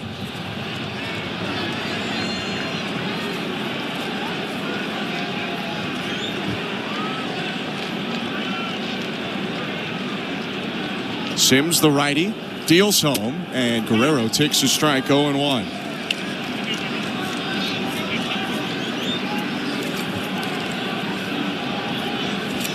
Toronto led from the 2nd until the 7th. They take the lead again in the 8th. The 0-1. Swing and a bouncing ball hit right at the shortstop. Abrams, he'll go the short way to second and end the inning. The Blue Jays pick up 2 runs on 2 hits. 1 error really helped out the inning. They leave 1 on, and they take a 5-3 lead to the 9th. Jeff Hoffman on next for the Blue Jays. You're listening to Blue Jays Baseball, brought to you by your local family-owned Crown Rust Control Center, streaming at sportsnet.ca and the Sportsnet Radio Network. What a game. Don't miss a second of the men's and women's Final Four on SiriusXM. Paige Beckers cans a triple, and it's a new career high. The women's semifinals tip off Friday at 6 Eastern. Then the men take the court Saturday at 6. Florida leads by 1. What a shot by Walter Clayton. Listen to Westwood One's coverage on SiriusXM College Sports Radio Channel 84 and the SiriusXM app. Cooper Flag brings the hammer down. Hey, baseball fans, Jim Bowden here. Spring training is officially underway, and we're bringing you inside the action. That's right, JB. I'm Jim Duquette, and from the top prospects to the veteran comebacks, who's making the roster? We'll break it all down. Stay tuned as we dive into the biggest stories of the spring with expert insight, interviews, and all the latest news from all the ballparks. It's spring training like you've never heard it before. Front Office with Jim Duquette and Jim Bowden, Sundays at 10 a.m. Eastern on MLB Network Radio, Channel 89, and on the SiriusXM app.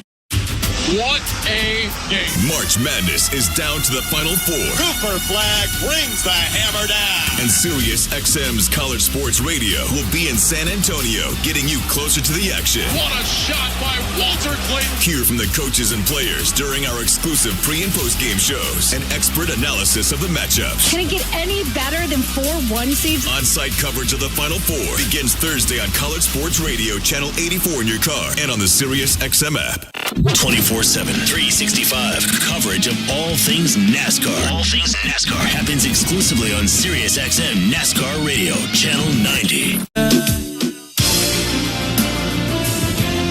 of the ninth inning in Toronto, 5-3 Blue Jays, and this pitching change is brought to you by Home Hardware. Cover all your project spaces with the Bring Beauty Tone home sale. They call on the closer, Jeff Hoffman, as he looks for his second save as a Blue Jay. Got his first 2 nights ago, and he'll pitch in this 5-3 game against 6, 7, 8 in the national lineup. Luis Garcia, Paul DeJong, and Alex Call.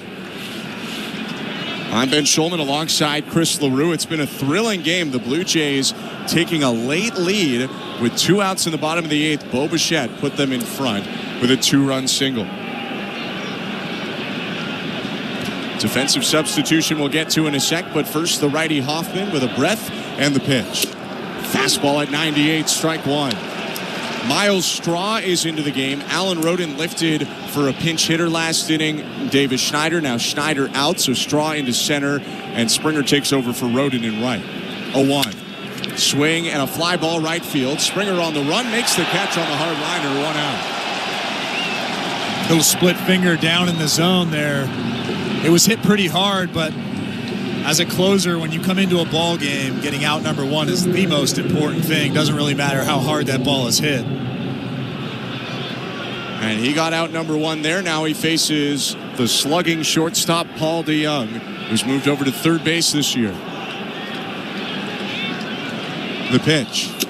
Check swing. Pitch was outside by a hair. Ball 1. That's a strike. I think the thing that made that pitch look like a ball was Alejandro Kirk was set up on the inside part of the plate. Hoffman set at the belt. Kicks and delivers. Swing and a liner foul left side, 1-1. 4-seam splitter, slider, sinker for Hoffman. Doesn't use the sinker much. See a lot of splitters to left-handed hitters, more 4-seam slider to righties. 1-1. Swing and a miss. Prove me wrong. Threw the splitter right there to a right-handed hitter, and it's 1-2. And that was a great one, too. Looked like a fastball down in the zone and then just dropped off the table. 90 miles an hour with that split finger from Hoffman. It's one of the harder thrown splitters you'll see in the game.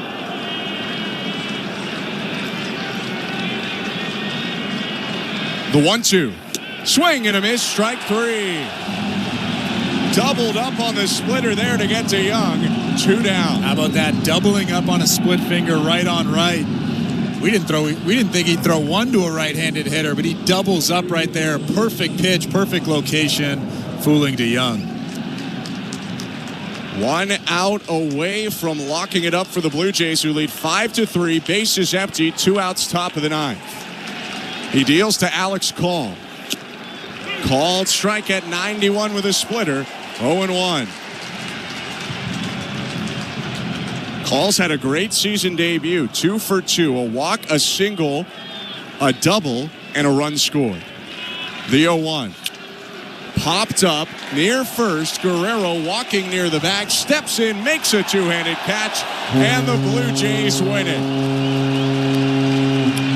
Late heroics from Bo Bichette, Jeff Hoffman's second save of the year, and an all-around strong offensive performance fuels Toronto to their first series win of the season. Yeah, not really the way you draw it up late in that ball game, but Bo Bichette with the big 2 RBI hit late in that ball game. But how about Jose Berrios coming back after his first start of the season where he struggled a little bit, came out tonight and absolutely dominated. Everything he has was working. The fastball was great.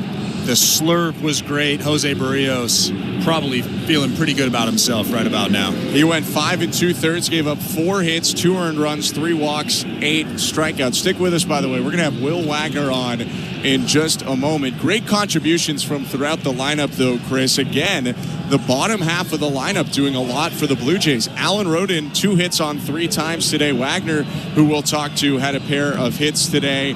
You also had 2 hits from George Springer, and right in the middle of the lineup, 2 hits from Alejandro Kirk. This team continues to get 1 through 9 production. Well, that's the best part about this team.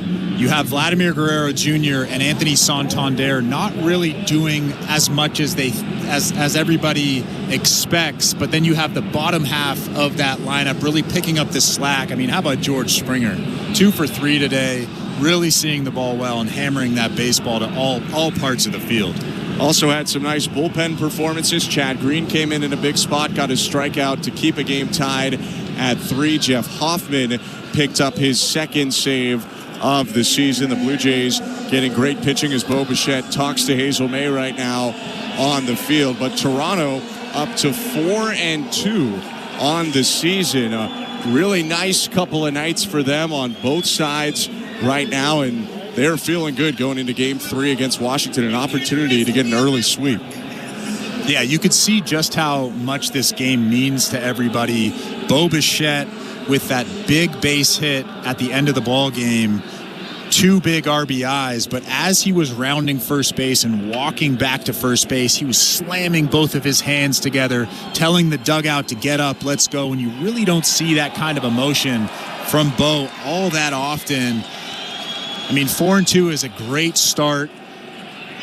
A couple big games coming up this weekend, though. And we do have the pleasure now of being joined by Blue Jays DH Will Wagner, who's getting a little bit of a water bottle shower from Vladimir Guerrero Jr. Will, Ben and Chris here with you. Congratulations on the win. Want to start on your college teammate, Mason Fluharty, getting his major league debut. What was that like for you to see your friend out there on the field? That was awesome. I was probably more nervous than him, to be honest. I was really wanting it bad for him. But he looked great out there. He looked very confident. He looked good. What's the vibe like in that clubhouse right now starting the season 4-2? Good vibes. I think everyone's just relaxed and having fun with it. I don't think we're putting too much pressure on ourselves, and we're just going out there and playing the way we know how to play.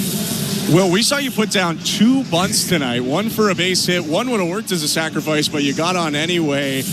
We didn't see a ton of that last year. How much is that a part of your game? I love bunting, to be honest. If the third baseman's back, I love getting the bunt down, especially with guys on first and second, where even if I'm out, there's guys on second and third, and we got guys behind me that can hit them in. And Will, you end up with 2 hits tonight, hot start to this season. How have you picked up where you left off last year, even dealing with the injury through the offseason? Just trying to stay consistent with my routine. Just in there early every day, working hard, and just staying consistent in there, and I think it translates to the field. Will, thank you very much for joining us. Congrats on the win in the series win. Appreciate it, guys. That's Will Wagner, the DH today for the Blue Jays. He had a couple of hits and a run scored in Toronto's 5-3 win. We're going to step aside, wrap it up on the other side, and then send you over to a winning edition of Blue Jays Talk. 5-3 the final score. You're listening to Blue Jays Baseball, brought to you by your local family-owned Crown Rust Control Center, streaming at sportsnet.ca and the Sportsnet Radio Network. Here at Home Hardware's Bring Beauty Tone Home Reno Sale, everyone's saving on everything they need to tackle their reno project. Like bringing their living room into this century with 25% off Canadian-made Beauty Tone Pure Interior and Specialty Paint. Or tackling that bathroom reno with up to $200 off Max Shower Units. That's better. Earn and redeem Scene Plus points during the Bring Beauty Tone Home Reno Sale. On now at Home Hardware and Building Centers. At Crown Rust Control, protection runs deep because every Crown Rust Control Center is owned by a local family who cares beyond business. Your Crown Rust Control is 100% committed to their product, to you, to their community, which is your community. Protecting you and what matters to you is equally important as protecting your vehicle. Did you know spring's the best time of year to protect your vehicle from rust? For a special spring offer, find your local family-owned Crown Rust Control Center at crown.com. Barry, do you ever wonder why we fly north every year? Obviously, it's because of Armstrong Bird Food. I thought it was because of the weather or migration or something. Oh, Steve, you need to spread those wings and open your eyes, partner. Truth is, it's the seeds, the nuts, the berries, the good stuff. Armstrong's got it all. So all this time, you've been chasing snacks? Bingo! You think I'd flap these wings thousands of miles for anything else? Armstrong, Canada's premier bird food. The reason birds fly north. Find Armstrong at Canadian Tire, Home Hardware, and other fine retailers. Or learn more at ArmstrongBirdFood.com. Enter Night Mode. It's a stylish Friday night in the city. Every Friday home game. No doubter. Where we celebrate everything that makes our city one of a kind. Anything that counts. Would you always feel like part of the show? On Friday, April 18th, be at the ballpark early and get your Blue Jays City Connect Bomber Jacket giveaway presented by Enercare. The first 50,000 fans will be geared up for spring nights in the city. City Connect Fridays. Night Mode. Lights up. Let's go. For tickets, visit BlueJays.com. This is Toronto Blue Jays baseball. Kirk smacks it down the left field line. This one's got a chance. It's good. On Sportsnet 590 The Fan and the Sportsnet Radio Network.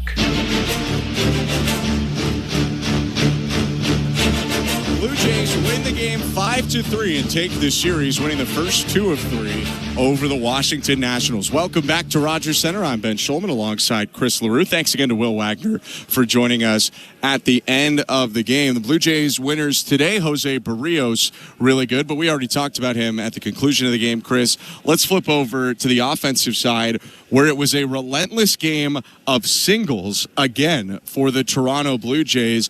Blue Jays ended up with 12 hits, not a single one of them an extra base hit, but they managed to put up another 5-run performance and win another game. Yeah, the interesting thing about how they scored those runs is it's really tough to string together 4, 5, 6 base hits in today's major leagues. Guys are just too good. The arms are too good. The stuff is too good. You need that big fly home run, a double in a gap somewhere to score a couple of runs. But the starter for the Washington Nationals today was a bit of an old school type of pitcher, a fastball in the upper 80s, a guy that you could probably string together 3, 4, 5 hits.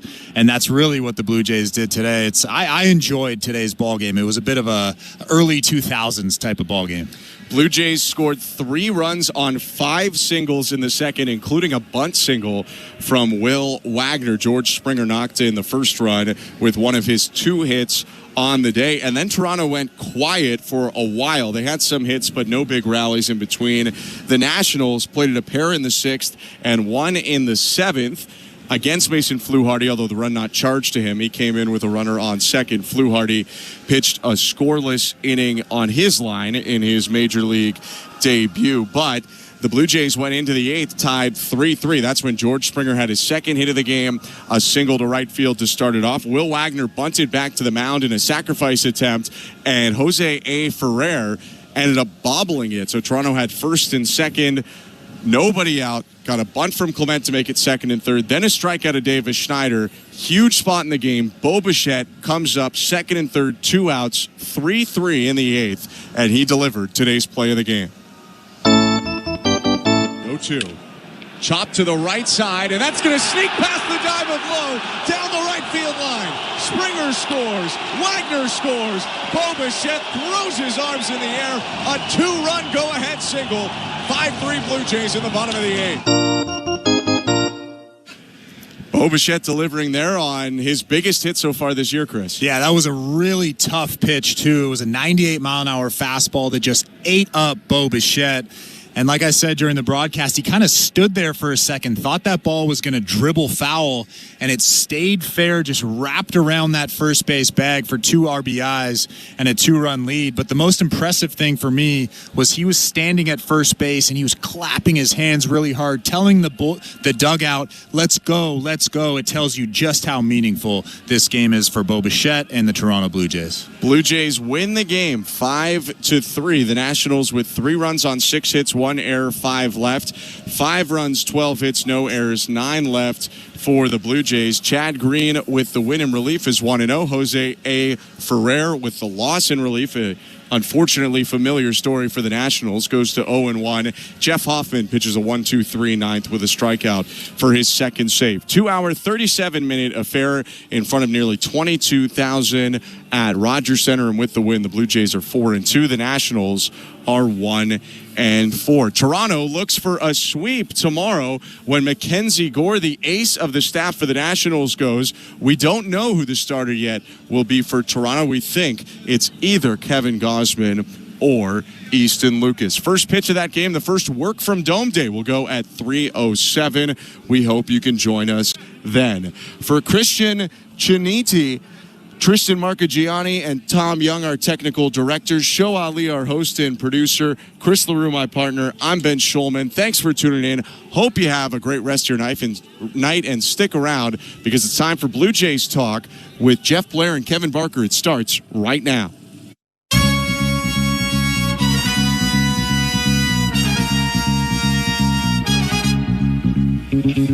All right, well, Kevin Barker, the Toronto Blue Jays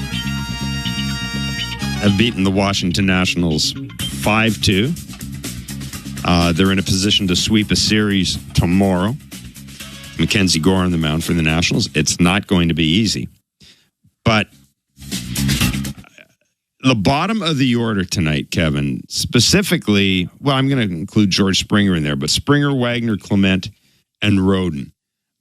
Really, the tale of this game, I think, as Chris LaRue mentioned this and Ben Schulman mentioned it as well, 12 hits, all singles, strung together mainly from the bottom of the order. Yes, Bo Bichette gets the big hit, the hit that put this thing to bed, and we'll talk about Bo in a minute. But through 6 games now, we've talked about the lineup and how it's top heavy and how there's a big fall off between number 3 and number 4, or the number 3 in the cleanup spot. We talked about all this.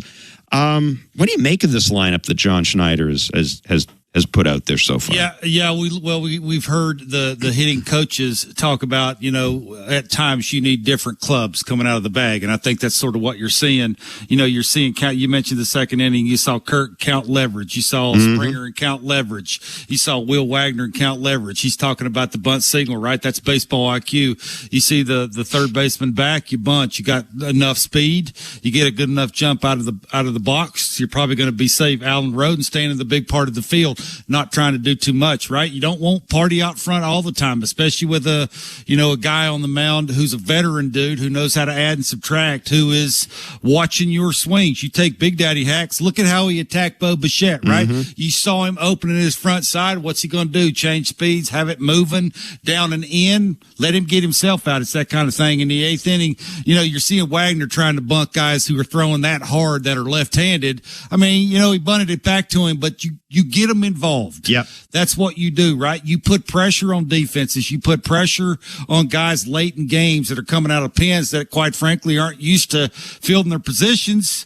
and good things can happen. And the Springer leading off single is a huge deal, right? Get your foot down early. I talked about that today on our show. Give yourself a chance, give yourself a chance to use the barrel. The only way you're going to do that is to get your foot down on time, get in an athletic position, and fight your way to different quadrants. You're seeing Springer do that. He's covering velocity. He's beating the guy to the spot, which, it's been a while since we've been able to say that. And what can you say about Bo Bichette, right? The 2-strike approach again. He hadn't had good at bats today. Mm-hmm. He'd had some bad at bats yesterday. He's getting too, frisky when it comes to trying to bridge people. I said that today. He doesn't need to do that. Keep the front side in. Allow your talent to take over the bat-to-ball skills that you have. Think about right center, which is the way he thinks all the time. You do that more times than often, you're going to get hanging breaking balls to have a little party out front. And I just don't sort of understand this early in the season, the way he's having his approach. I like it that hard thrower that's left-handed puts him in a hole. He quiets it down.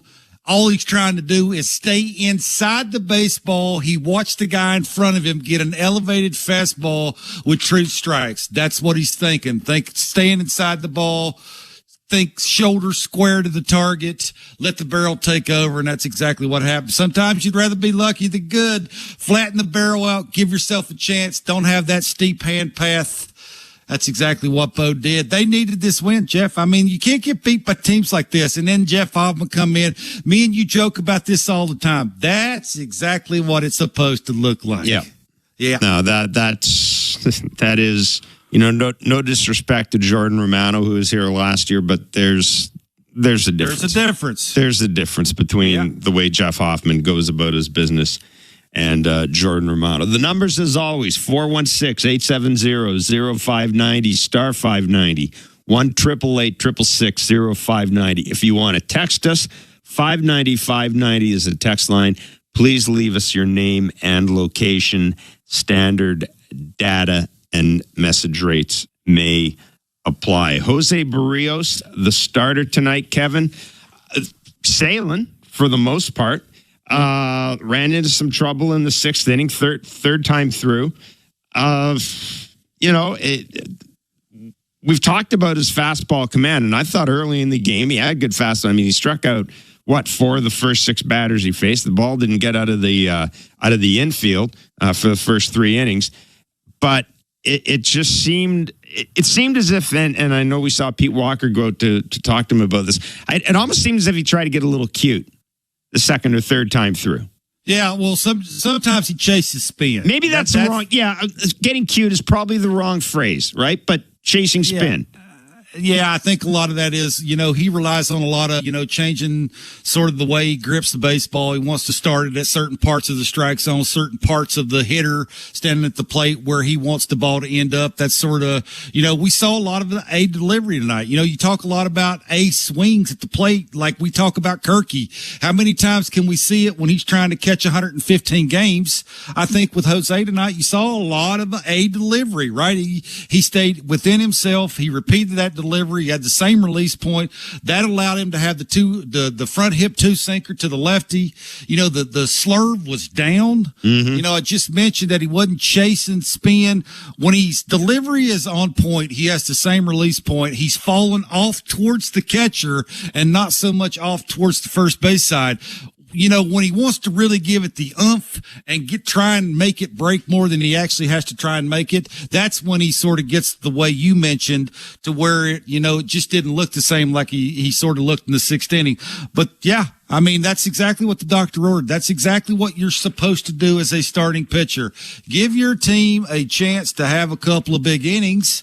And this is exactly what happened. So I just like the delivery. It looked free and easy, repeatable. We saw a lot of A deliveries. You see that? The ball's going to move, go where it wants to go where it should end up, and he'll stay out of the middle of the zone. He's out of the middle. He'll go deep in games. 416-870-0590, star 590, 1-888-666-0590. Carlos in Richmond Hill, you're on Blue Jays Talk with Blair and Barker. Hey, guys, thanks for taking the call. Nice win today. Great win. Yeah, nice win is right. 2 questions for you guys. One, I know we're 6 games in, but as it becomes evident that last year was a fluke year for Bo and he's back to 23, 22, and so on, if Vlad is not signing the contract, at some point you got to figure Bo's going rate's going to be 250, 300. At some point, they got to move on and sign Bo first. And I wanted to get your thoughts on, we butchered the Vlad timing. I really hope as a fan they don't butcher this one because Bo looks like he's the same guy from all but last year, no? Yeah, Carlos, thanks for the call. Listen, we've talked about this. There's been so much focus on Vladdy and not much focus on Bo. And I think the major reason is Vladdy's contract is going to be the one that's going to be the big nut, right? That's going to be the one that is going to set some sort of record. It's the one that is going to, frankly, it's the one that's going to set the market for first baseman. I mean, there are a lot of people watching what the Blue Jays do with Vladdy. I mean, listen, I'm with you. Bo's had one really bad year. The rest of the time, he's been one of the best hitters in baseball. I think when he's healthy, he's capable of winning a batting title. I think he's and I don't think we say this enough, I think he's really improved defensively too. When you consider he's had like 150 different second basemen for most of his career, I think he's improved a lot defensively, and I don't think we give the guy enough credit. I honestly don't know where the Vladdy thing is going. We know his agents were in town over the weekend. We know that his agents met with everybody they need to meet. No idea where that's going. I think it's a good sign that they're still talking, or that they were talking face to face. It gives me maybe a little more optimism than I would have had. I don't know, three weeks ago. But yeah, listen. If it gets interesting, if Vladdy just has a so-so year and Bo has a really good year, and this fan base wants this team to commit to one of those two, I think. And I think if Bo has a good year, it might, that might change a little bit. The emphasis from fans anyhow may be committing more towards him than Vladdy. But Kevin, I want to talk about Bo. The interview Caleb Joseph did with him on Blue Jay Central. He had a line about, this is Bo talking, saying, "I'm as clear-minded as I've been in 3 years." And you talked about how his bottom of his, the bottom part of his body's different. It's bigger. He's obviously done some squats. Sure. Yeah. And he looks, watching his reaction to Michael Soroka throwing high inside yesterday, watching his reaction today on that single, that was something we didn't often see last year, unless it was frustration. Well, I think with Caleb too, he said he wants to put on a show, right? I mean, when you're saying that out loud to a bunch of people that are listening, that puts a little bit more pressure on you to come up in big moments, against bullpen arms and get the big time hit with 2 strikes. And that's exactly what he did. They're going to have to sign one of the two. Like, they just don't have the minor league system to make up for it. And you say this all the time on our show. I mean, if you lose both of those guys, where's your organization at? Like, to say that you can rebuild this thing in the American League East and make it look like you want it to look sooner than later, how would you do it without those two? I mean, at least one of them you got to keep. Again, the conversations between Vladdy, his agency, and the front office, who has any idea? Like, you're back and forth with that. Everybody that's texting things back and forth, who knows how that's going to go? I just don't know if Bo continues to look healthy and basically you really don't know he's on the field. Like, that's when Bo's at his best, right? He's a great predictable point. Yes. Defensively. Yep. He's running the bases the way he should look. He's getting the hits, covering the strike zones the way he should be covering them when he's Bo. I just don't know how you just don't say, man alive. I mean, we need to have a conversation about, just going forward, who's going to be our shortstop. I mean, it looks like you got your everyday second baseman. How do you not keep your shortstop who's sort of, if Vladdy's not here, he should face your franchise? Mm-hmm. I just don't understand that part of it. So, yeah, again, I don't know which one's staying, but I just don't see how any possible way you could let both of them leave. Yeah, no chance. I mean, this organization, it'll take 2 players to replace Vladdy. If they let Bo go as well, we're probably looking at 3 players to replace what those guys deliver. Rebuild wouldn't be the word. I wouldn't know what the word would be, but it wouldn't be rebuild. No, I think you're fall right. off a cliff, maybe. Parachuting. Guy in Toronto, you're on Blue Jays Talk. What's up, Guy? Yeah, good point by last caller. Ross Atkins, sign this guy now before you price him out, like you did with Vlad. So I'll say that. But comment and question. First, I want to say these 2 kids, Rodon and Wagner, I'm loving what I'm seeing, especially the confidence they're showing up at the plate. I think Will Wagner's new name should be Will Swagner. The guy who's he's just a stud. He looks like a little stud up there every time. He's focused. I love Rodon. And Barker, there's your 2 holes in the lineup that are filled up so far this year. I still think we need a DH, but just to piggyback on what I talked about opening day, and I was listening to Chris LaRue. He kind of like hit everything that I was talking about, and it was on the starting pitching, which I was concerned about. And like him, I was like, Max Scherzer's 1 thumb injury away for being on the DL, and 3 innings later, he's on the DL. And they have not prepared themselves to, add someone from the minor leagues or get some depth. And I'm just wondering, guys, I know it's too early in the season to make trades for starting pitchers, because everyone's in it still. But there's a couple of teams out there that really aren't going to be competing this year. And the two that come to mind are Miami and Colorado. And listen, I know Alcantara would cost a boatload of prospects, but there's a guy out there in Colorado who I really think would be an incredible fit. He's on the last year of his contract. He makes $10 million a year. His lifetime ERA is 4.5 and playing in Colorado. That's like 3.5. And I'm just wondering, in any world, do you see the Jays, because they're one starting pitching injury away from blowing this season, and I think they really need to pick up another guy, and I'm talking about German Marquez. Oh, hang up and listen. Yeah, I appreciate the call. I mean, I don't listen. I'm just going to mention Ryan Yarbrough and move on.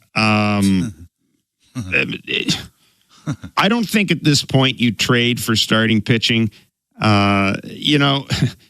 You've done all this stuff in the offseason. You've made your deal for Jake Bloss. You brought Easton Lucas in, and I know people are rolling their eyes, but the fact is you've done all this stuff. You're going to give the guys you have in hand an opportunity before you're going to look elsewhere. That at this stage of the year, almost everybody does that. We are waiting, by the way, to find out what the Jays plan for starting pitching tomorrow. Yariel Rodriguez pitched today. There was some thought that Kevin Gausman would make the start tomorrow and that Easton Lucas would make the start tomorrow and Kevin Gausman would be pushed back to Friday when they open against the Mets at Citi Field, or when they play in the Mets opener at Citi Field. I would still think that would be the way they'll go, but we'll have to wait. We'll have to wait and see what John Schneider says today. And by the way, Max Scherzer, for people who missed it, did see Dr. Thomas Graham, a Pennsylvania hand specialist. He got a cortisone injection in his thumb. They're hoping that will take some of the swelling down. And basically right now, if the thumb responds, Max said today that his plan is to throw a bullpen session at Citi Field on Friday. And then we go from there. Now, of course, the weather is crappy in Citi Field on Friday. I don't know if that would have any impact on it. But to the caller's point, Kevin, at this point, I don't think you move for starting pitcher. You see what Easton Lucas can give you. I think you take a look at Jake Bloss at some point, and that's kind of where we are. Yeah, I think Kevin Gausman's turned the corner. He's exciting to watch now. I mean, the velocity's there consistently. I think Chris Bassett's showing you that, he can be that sort of workhorse to at least give your lineup a chance. Jose Berrios, I think, is pretty predictable. He'll give you what he can give you. Bowden Francis might be the X factor in all this with the way, he goes out and attacks hitters and can get good hitters out with, not featuring A+ stuff, which is exciting. They need one surprise. Maybe it's that Easton Lucas. Like he is, by the way, he is starting tomorrow against Mackenzie Gore. So Easton Lucas gets a start tomorrow. Kevin Gausman goes Friday at Citi Field, which makes sense. Well, especially since I know we don't play the let's win every series. Let's take one series at a time.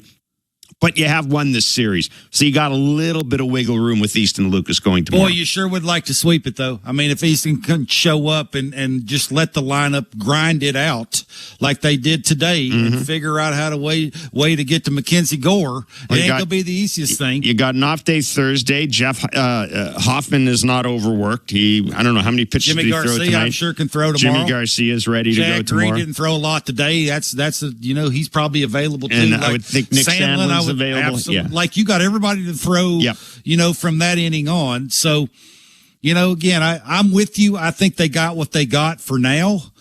Will they have to add sooner than later? Probably. I mean, again, it looks like the rotation is going to take them where they need to go. Or if they're going anywhere, it's probably going to be because of their pitching. It just seems to me like, how long can this last? I know it's fun watching them bunt them over and, get the big time hit when how many times can you win a game getting 12 singles? I mean, it's fun, and I hope it lasts for a long time. But sooner or later, some dude's going to have to start thumping some things, slugging some baseballs, and adding a little separation and giving the pitching staff a little bit of a break, a little bit of a room for error. And hopefully the big three start doing that. Fingers crossed. We will we'll talk a little bit about that after the break. We'll come back and talk about Vladdy and Anthony Santander in particular. But this was John. I was going to say John Lucas. This was. I don't even know who the hell John Lucas is. This was John Schneider, the manager of the Blue Jays, talking about Easton Lucas tonight. Easton Lucas getting the start tomorrow in the series finale against the Nats. John, do you have any clarity on tomorrow's starter? Yeah, Easton Lucas is going to start tomorrow. Yeah, he's got a pretty full pitch count, about 75, 85 pitches. I think, with the off day coming after tomorrow kind of helps too with our bullpen. What did you see from Lucas in camp that makes you comfortable with him here? I think kind of understood that he can pitch here and had a little bit more conviction with his stuff. We really liked him when we acquired him and saw flashes of him being pretty good and liked him as a depth option. So I think this is a good lineup for him to hopefully navigate, especially at the top. But he's throwing the ball with more conviction. He's added a little bit of a sweeper, and I think if he can throw his changeups to righties, he's pretty good. So there's a lot to like and a lot of upside with him. So there they go. Easton Lucas gets a start tomorrow. A reminder, it's a 3:07 start at the Rogers Center. Blair and Barker will be on from 2 to 3 on Sportsnet 590 The Fan, and Sportsnet will be on after the game as well on TV and radio. And you can call us after the game because we're on TV, 416-413-3959. That's the back leg line. Leave your name and location. You can call us during the game with something that maybe surfaces for you during the game, or if you got some thoughts after the game as well, you can call us and we will get to it. 5-3, the Toronto Blue Jays have beaten the Washington Nationals. We'll take a break and come back with more. It's Blue Jays Talk with Blair and Barker on Sportsnet 590 The Fan and the Sportsnet Radio Network. Of all the things that Timber Mart can lend a hand to build, community ranks among the most important. And with the Timber Mart Local Leaders Initiative, we strive to recognize those dedicated to making their hometowns a better place to live, work, and play. From now to June 25th, you can vote to select our grand prize winner. They'll receive a $10,000 grant to support their outstanding initiative as Timber Mart's Local Leader of the Year. To vote, visit local-leaders.com. Timber Mart, Canada's building center. At Crown Rust Control Center, protection runs deep because every Crown Rust Control Center is owned by a local family who cares beyond business. Your Crown Rust Control Center is 100% committed to their product, to you, to their community, which is your community. Protecting you and what matters to you is equally important as protecting your vehicle. Did you know spring's the best time of year to protect your vehicle from rust? For a special spring offer, find your local family-owned Crown Rust Control Center at crown.com. The countdown is on. Are you ready? For the Stanley Cup playoffs on Sportsnet. Strap yourselves in for the best ride in sports. Feel the intensity rise. It's time to turn things up a notch. Be here for all the drama, where one shot, one save, one moment can decide everything. See who will raise hockey's ultimate prize. 16 teams, one champion. The Stanley Cup playoffs begin April 19th on Sportsnet. Presented by Instacart. Here for the Cup. Barry, do you ever wonder why we fly north every year? Obviously, it's because of Armstrong bird food. I thought it was because of the weather or migration or something. Oh, Steve, you need to spread those wings and open your eyes, partner. Truth is, it's the seeds, the nuts, the berries, the good stuff. Armstrong's got it all. So all this time, you've been chasing snacks? Bingo! You think I'd flap these wings thousands of miles for anything else? Armstrong, Canada's premier bird food. The reason birds fly north. Find Armstrong at Canadian Tire, Home Hardware, and other fine retailers. Or learn more at armstrongbirdfood.com. Enter night mode. It's a stylish Friday night in the city. Every Friday home game. No doubter. Where we celebrate everything that makes our city one of a kind. Anything that counts. Would you always feel like part of the show? On Friday, April 18th, be at the ballpark early and get your Blue Jays City Connect Bomber Jacket giveaway presented by Enercare. The first 50,000 fans will be geared up for spring nights in the city. City Connect Fridays. Night mode. Lights up. Let's go. For tickets, visit BlueJays.com. Here at Home Hardware's Bring Beauty Tone Home Reno Sale, everyone's saving on everything they need to tackle their reno project. Like bringing their living room into this century with 25% off Canadian-made Beauty Tone Pure Interior and Specialty Paint. Or tackling that bathroom reno with up to $200 off Max Shower Units. That's better. Earn and redeem Scene Plus points during the Bring Beauty Tone Home Reno Sale. On now at Home Hardware and Building Centers. This is Toronto Blue Jays baseball. Vladdy rocks the ball to left field. The Blue Jays have gone back to back to back. On Sportsnet 590 The Fan and the Sportsnet Radio Network. Chop to the right side, and that's going to sneak past the dive of Lowe down the right field line. Springer scores. Wagner scores. Bichette throws his arms in the air. A 2-run go-ahead single. 5-3 Blue Jays in the bottom of the 8th. He's having good at-bats, and that's kind of his thing. I've never seen a right-hander do that as much as he does and as well as he does. But huge hit, needed it. Felt like we had good at-bats early. Scored some, couldn't get the big hit. And, I think Bo has just been really consistent since the day he reported to camp, really. So, big-time spot, big-time hit. Yeah, that is John Schneider, the manager of the Blue Jays, talking about Bo Bichette, who came through with the game-winning hit tonight as the Toronto Blue Jays beat the Washington Nationals 5-3. And it's time now to take a look at the standings with Bet365. We're going to look in the American League East. The Orioles and Red Sox were off today. The Red Sox played the Orioles yesterday in the Orioles opener, and is often the case. There's an off day scheduled after an opener in some of these games. Some of these games in the East. But as you look at the standings right now, the Tampa Bay Rays, they are 4-1. They beat the Pittsburgh Pirates 7-0 today. The Pirates earlier today, by the way, sent down David Bednar, and if I had $1 for every trade rumor involving David Bednar, the Pirates' former closer in the Blue Jays, well, I'd still be doing this show because it's not like there have been a million of them. But anyhow, so the Rays beating the Pirates 7-0, and the New York Yankees, they did set a record. They hit 2 more home runs today, 17 through 4 games. They lost, though, 7-5 to the Arizona Diamondbacks. And yes, Anthony Volpe did hit a home run with the torpedo. Huh. So there you go. I think David Schneider's using the torpedo bat. I could make the joke of it. The only thing it's torpedoing so far is his career, it seems like. Be nice. 416-870-0590, star 591, 888-666-0590. 590 is the text line. Hey, there are some texts about Davis Schneider. A couple of texts. Bev in Ottawa. Davis Schneider may be Buffalo bound. Being right-handed, buying himself some time.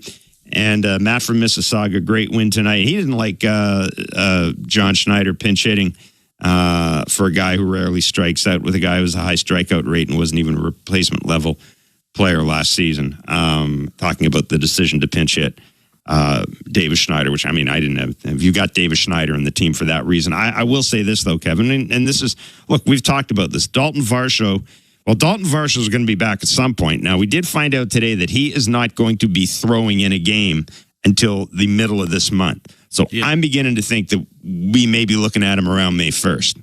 So there's still a little bit of, runway here for guys to separate themselves. But, if I'm the Jays and Dalton Varsho comes back, he is a lefty hitter. I get that. But if I'm going by handedness as the thing, Miles Straw, Davis Schneider, at least Miles Straw is going to give me the great defense. I have some concerns about Davis Schneider. I really do. Yeah, look, I think there's too much going on. I think there has to be one of those moments where he walks by a mirror and he goes, man alive, this ain't working. Like all the tinkering and the hand movement and the leg kick to your ear, trying to catch up to dudes that throw elevated 98 miles an hour who are left-handed ain't going to work. How do I beat the guy to the spot? Can I beat the guy to the spot? Right now, the answer consistently would be no. Do I have a chance to do that with what I'm doing and trying to do at the plate on an everyday basis after I sit on the bench for 2 days in a row? Right now, the answer is no. You got to be real with yourself. I understand what they're trying to do, and, they're trying to force him into slugging all the time.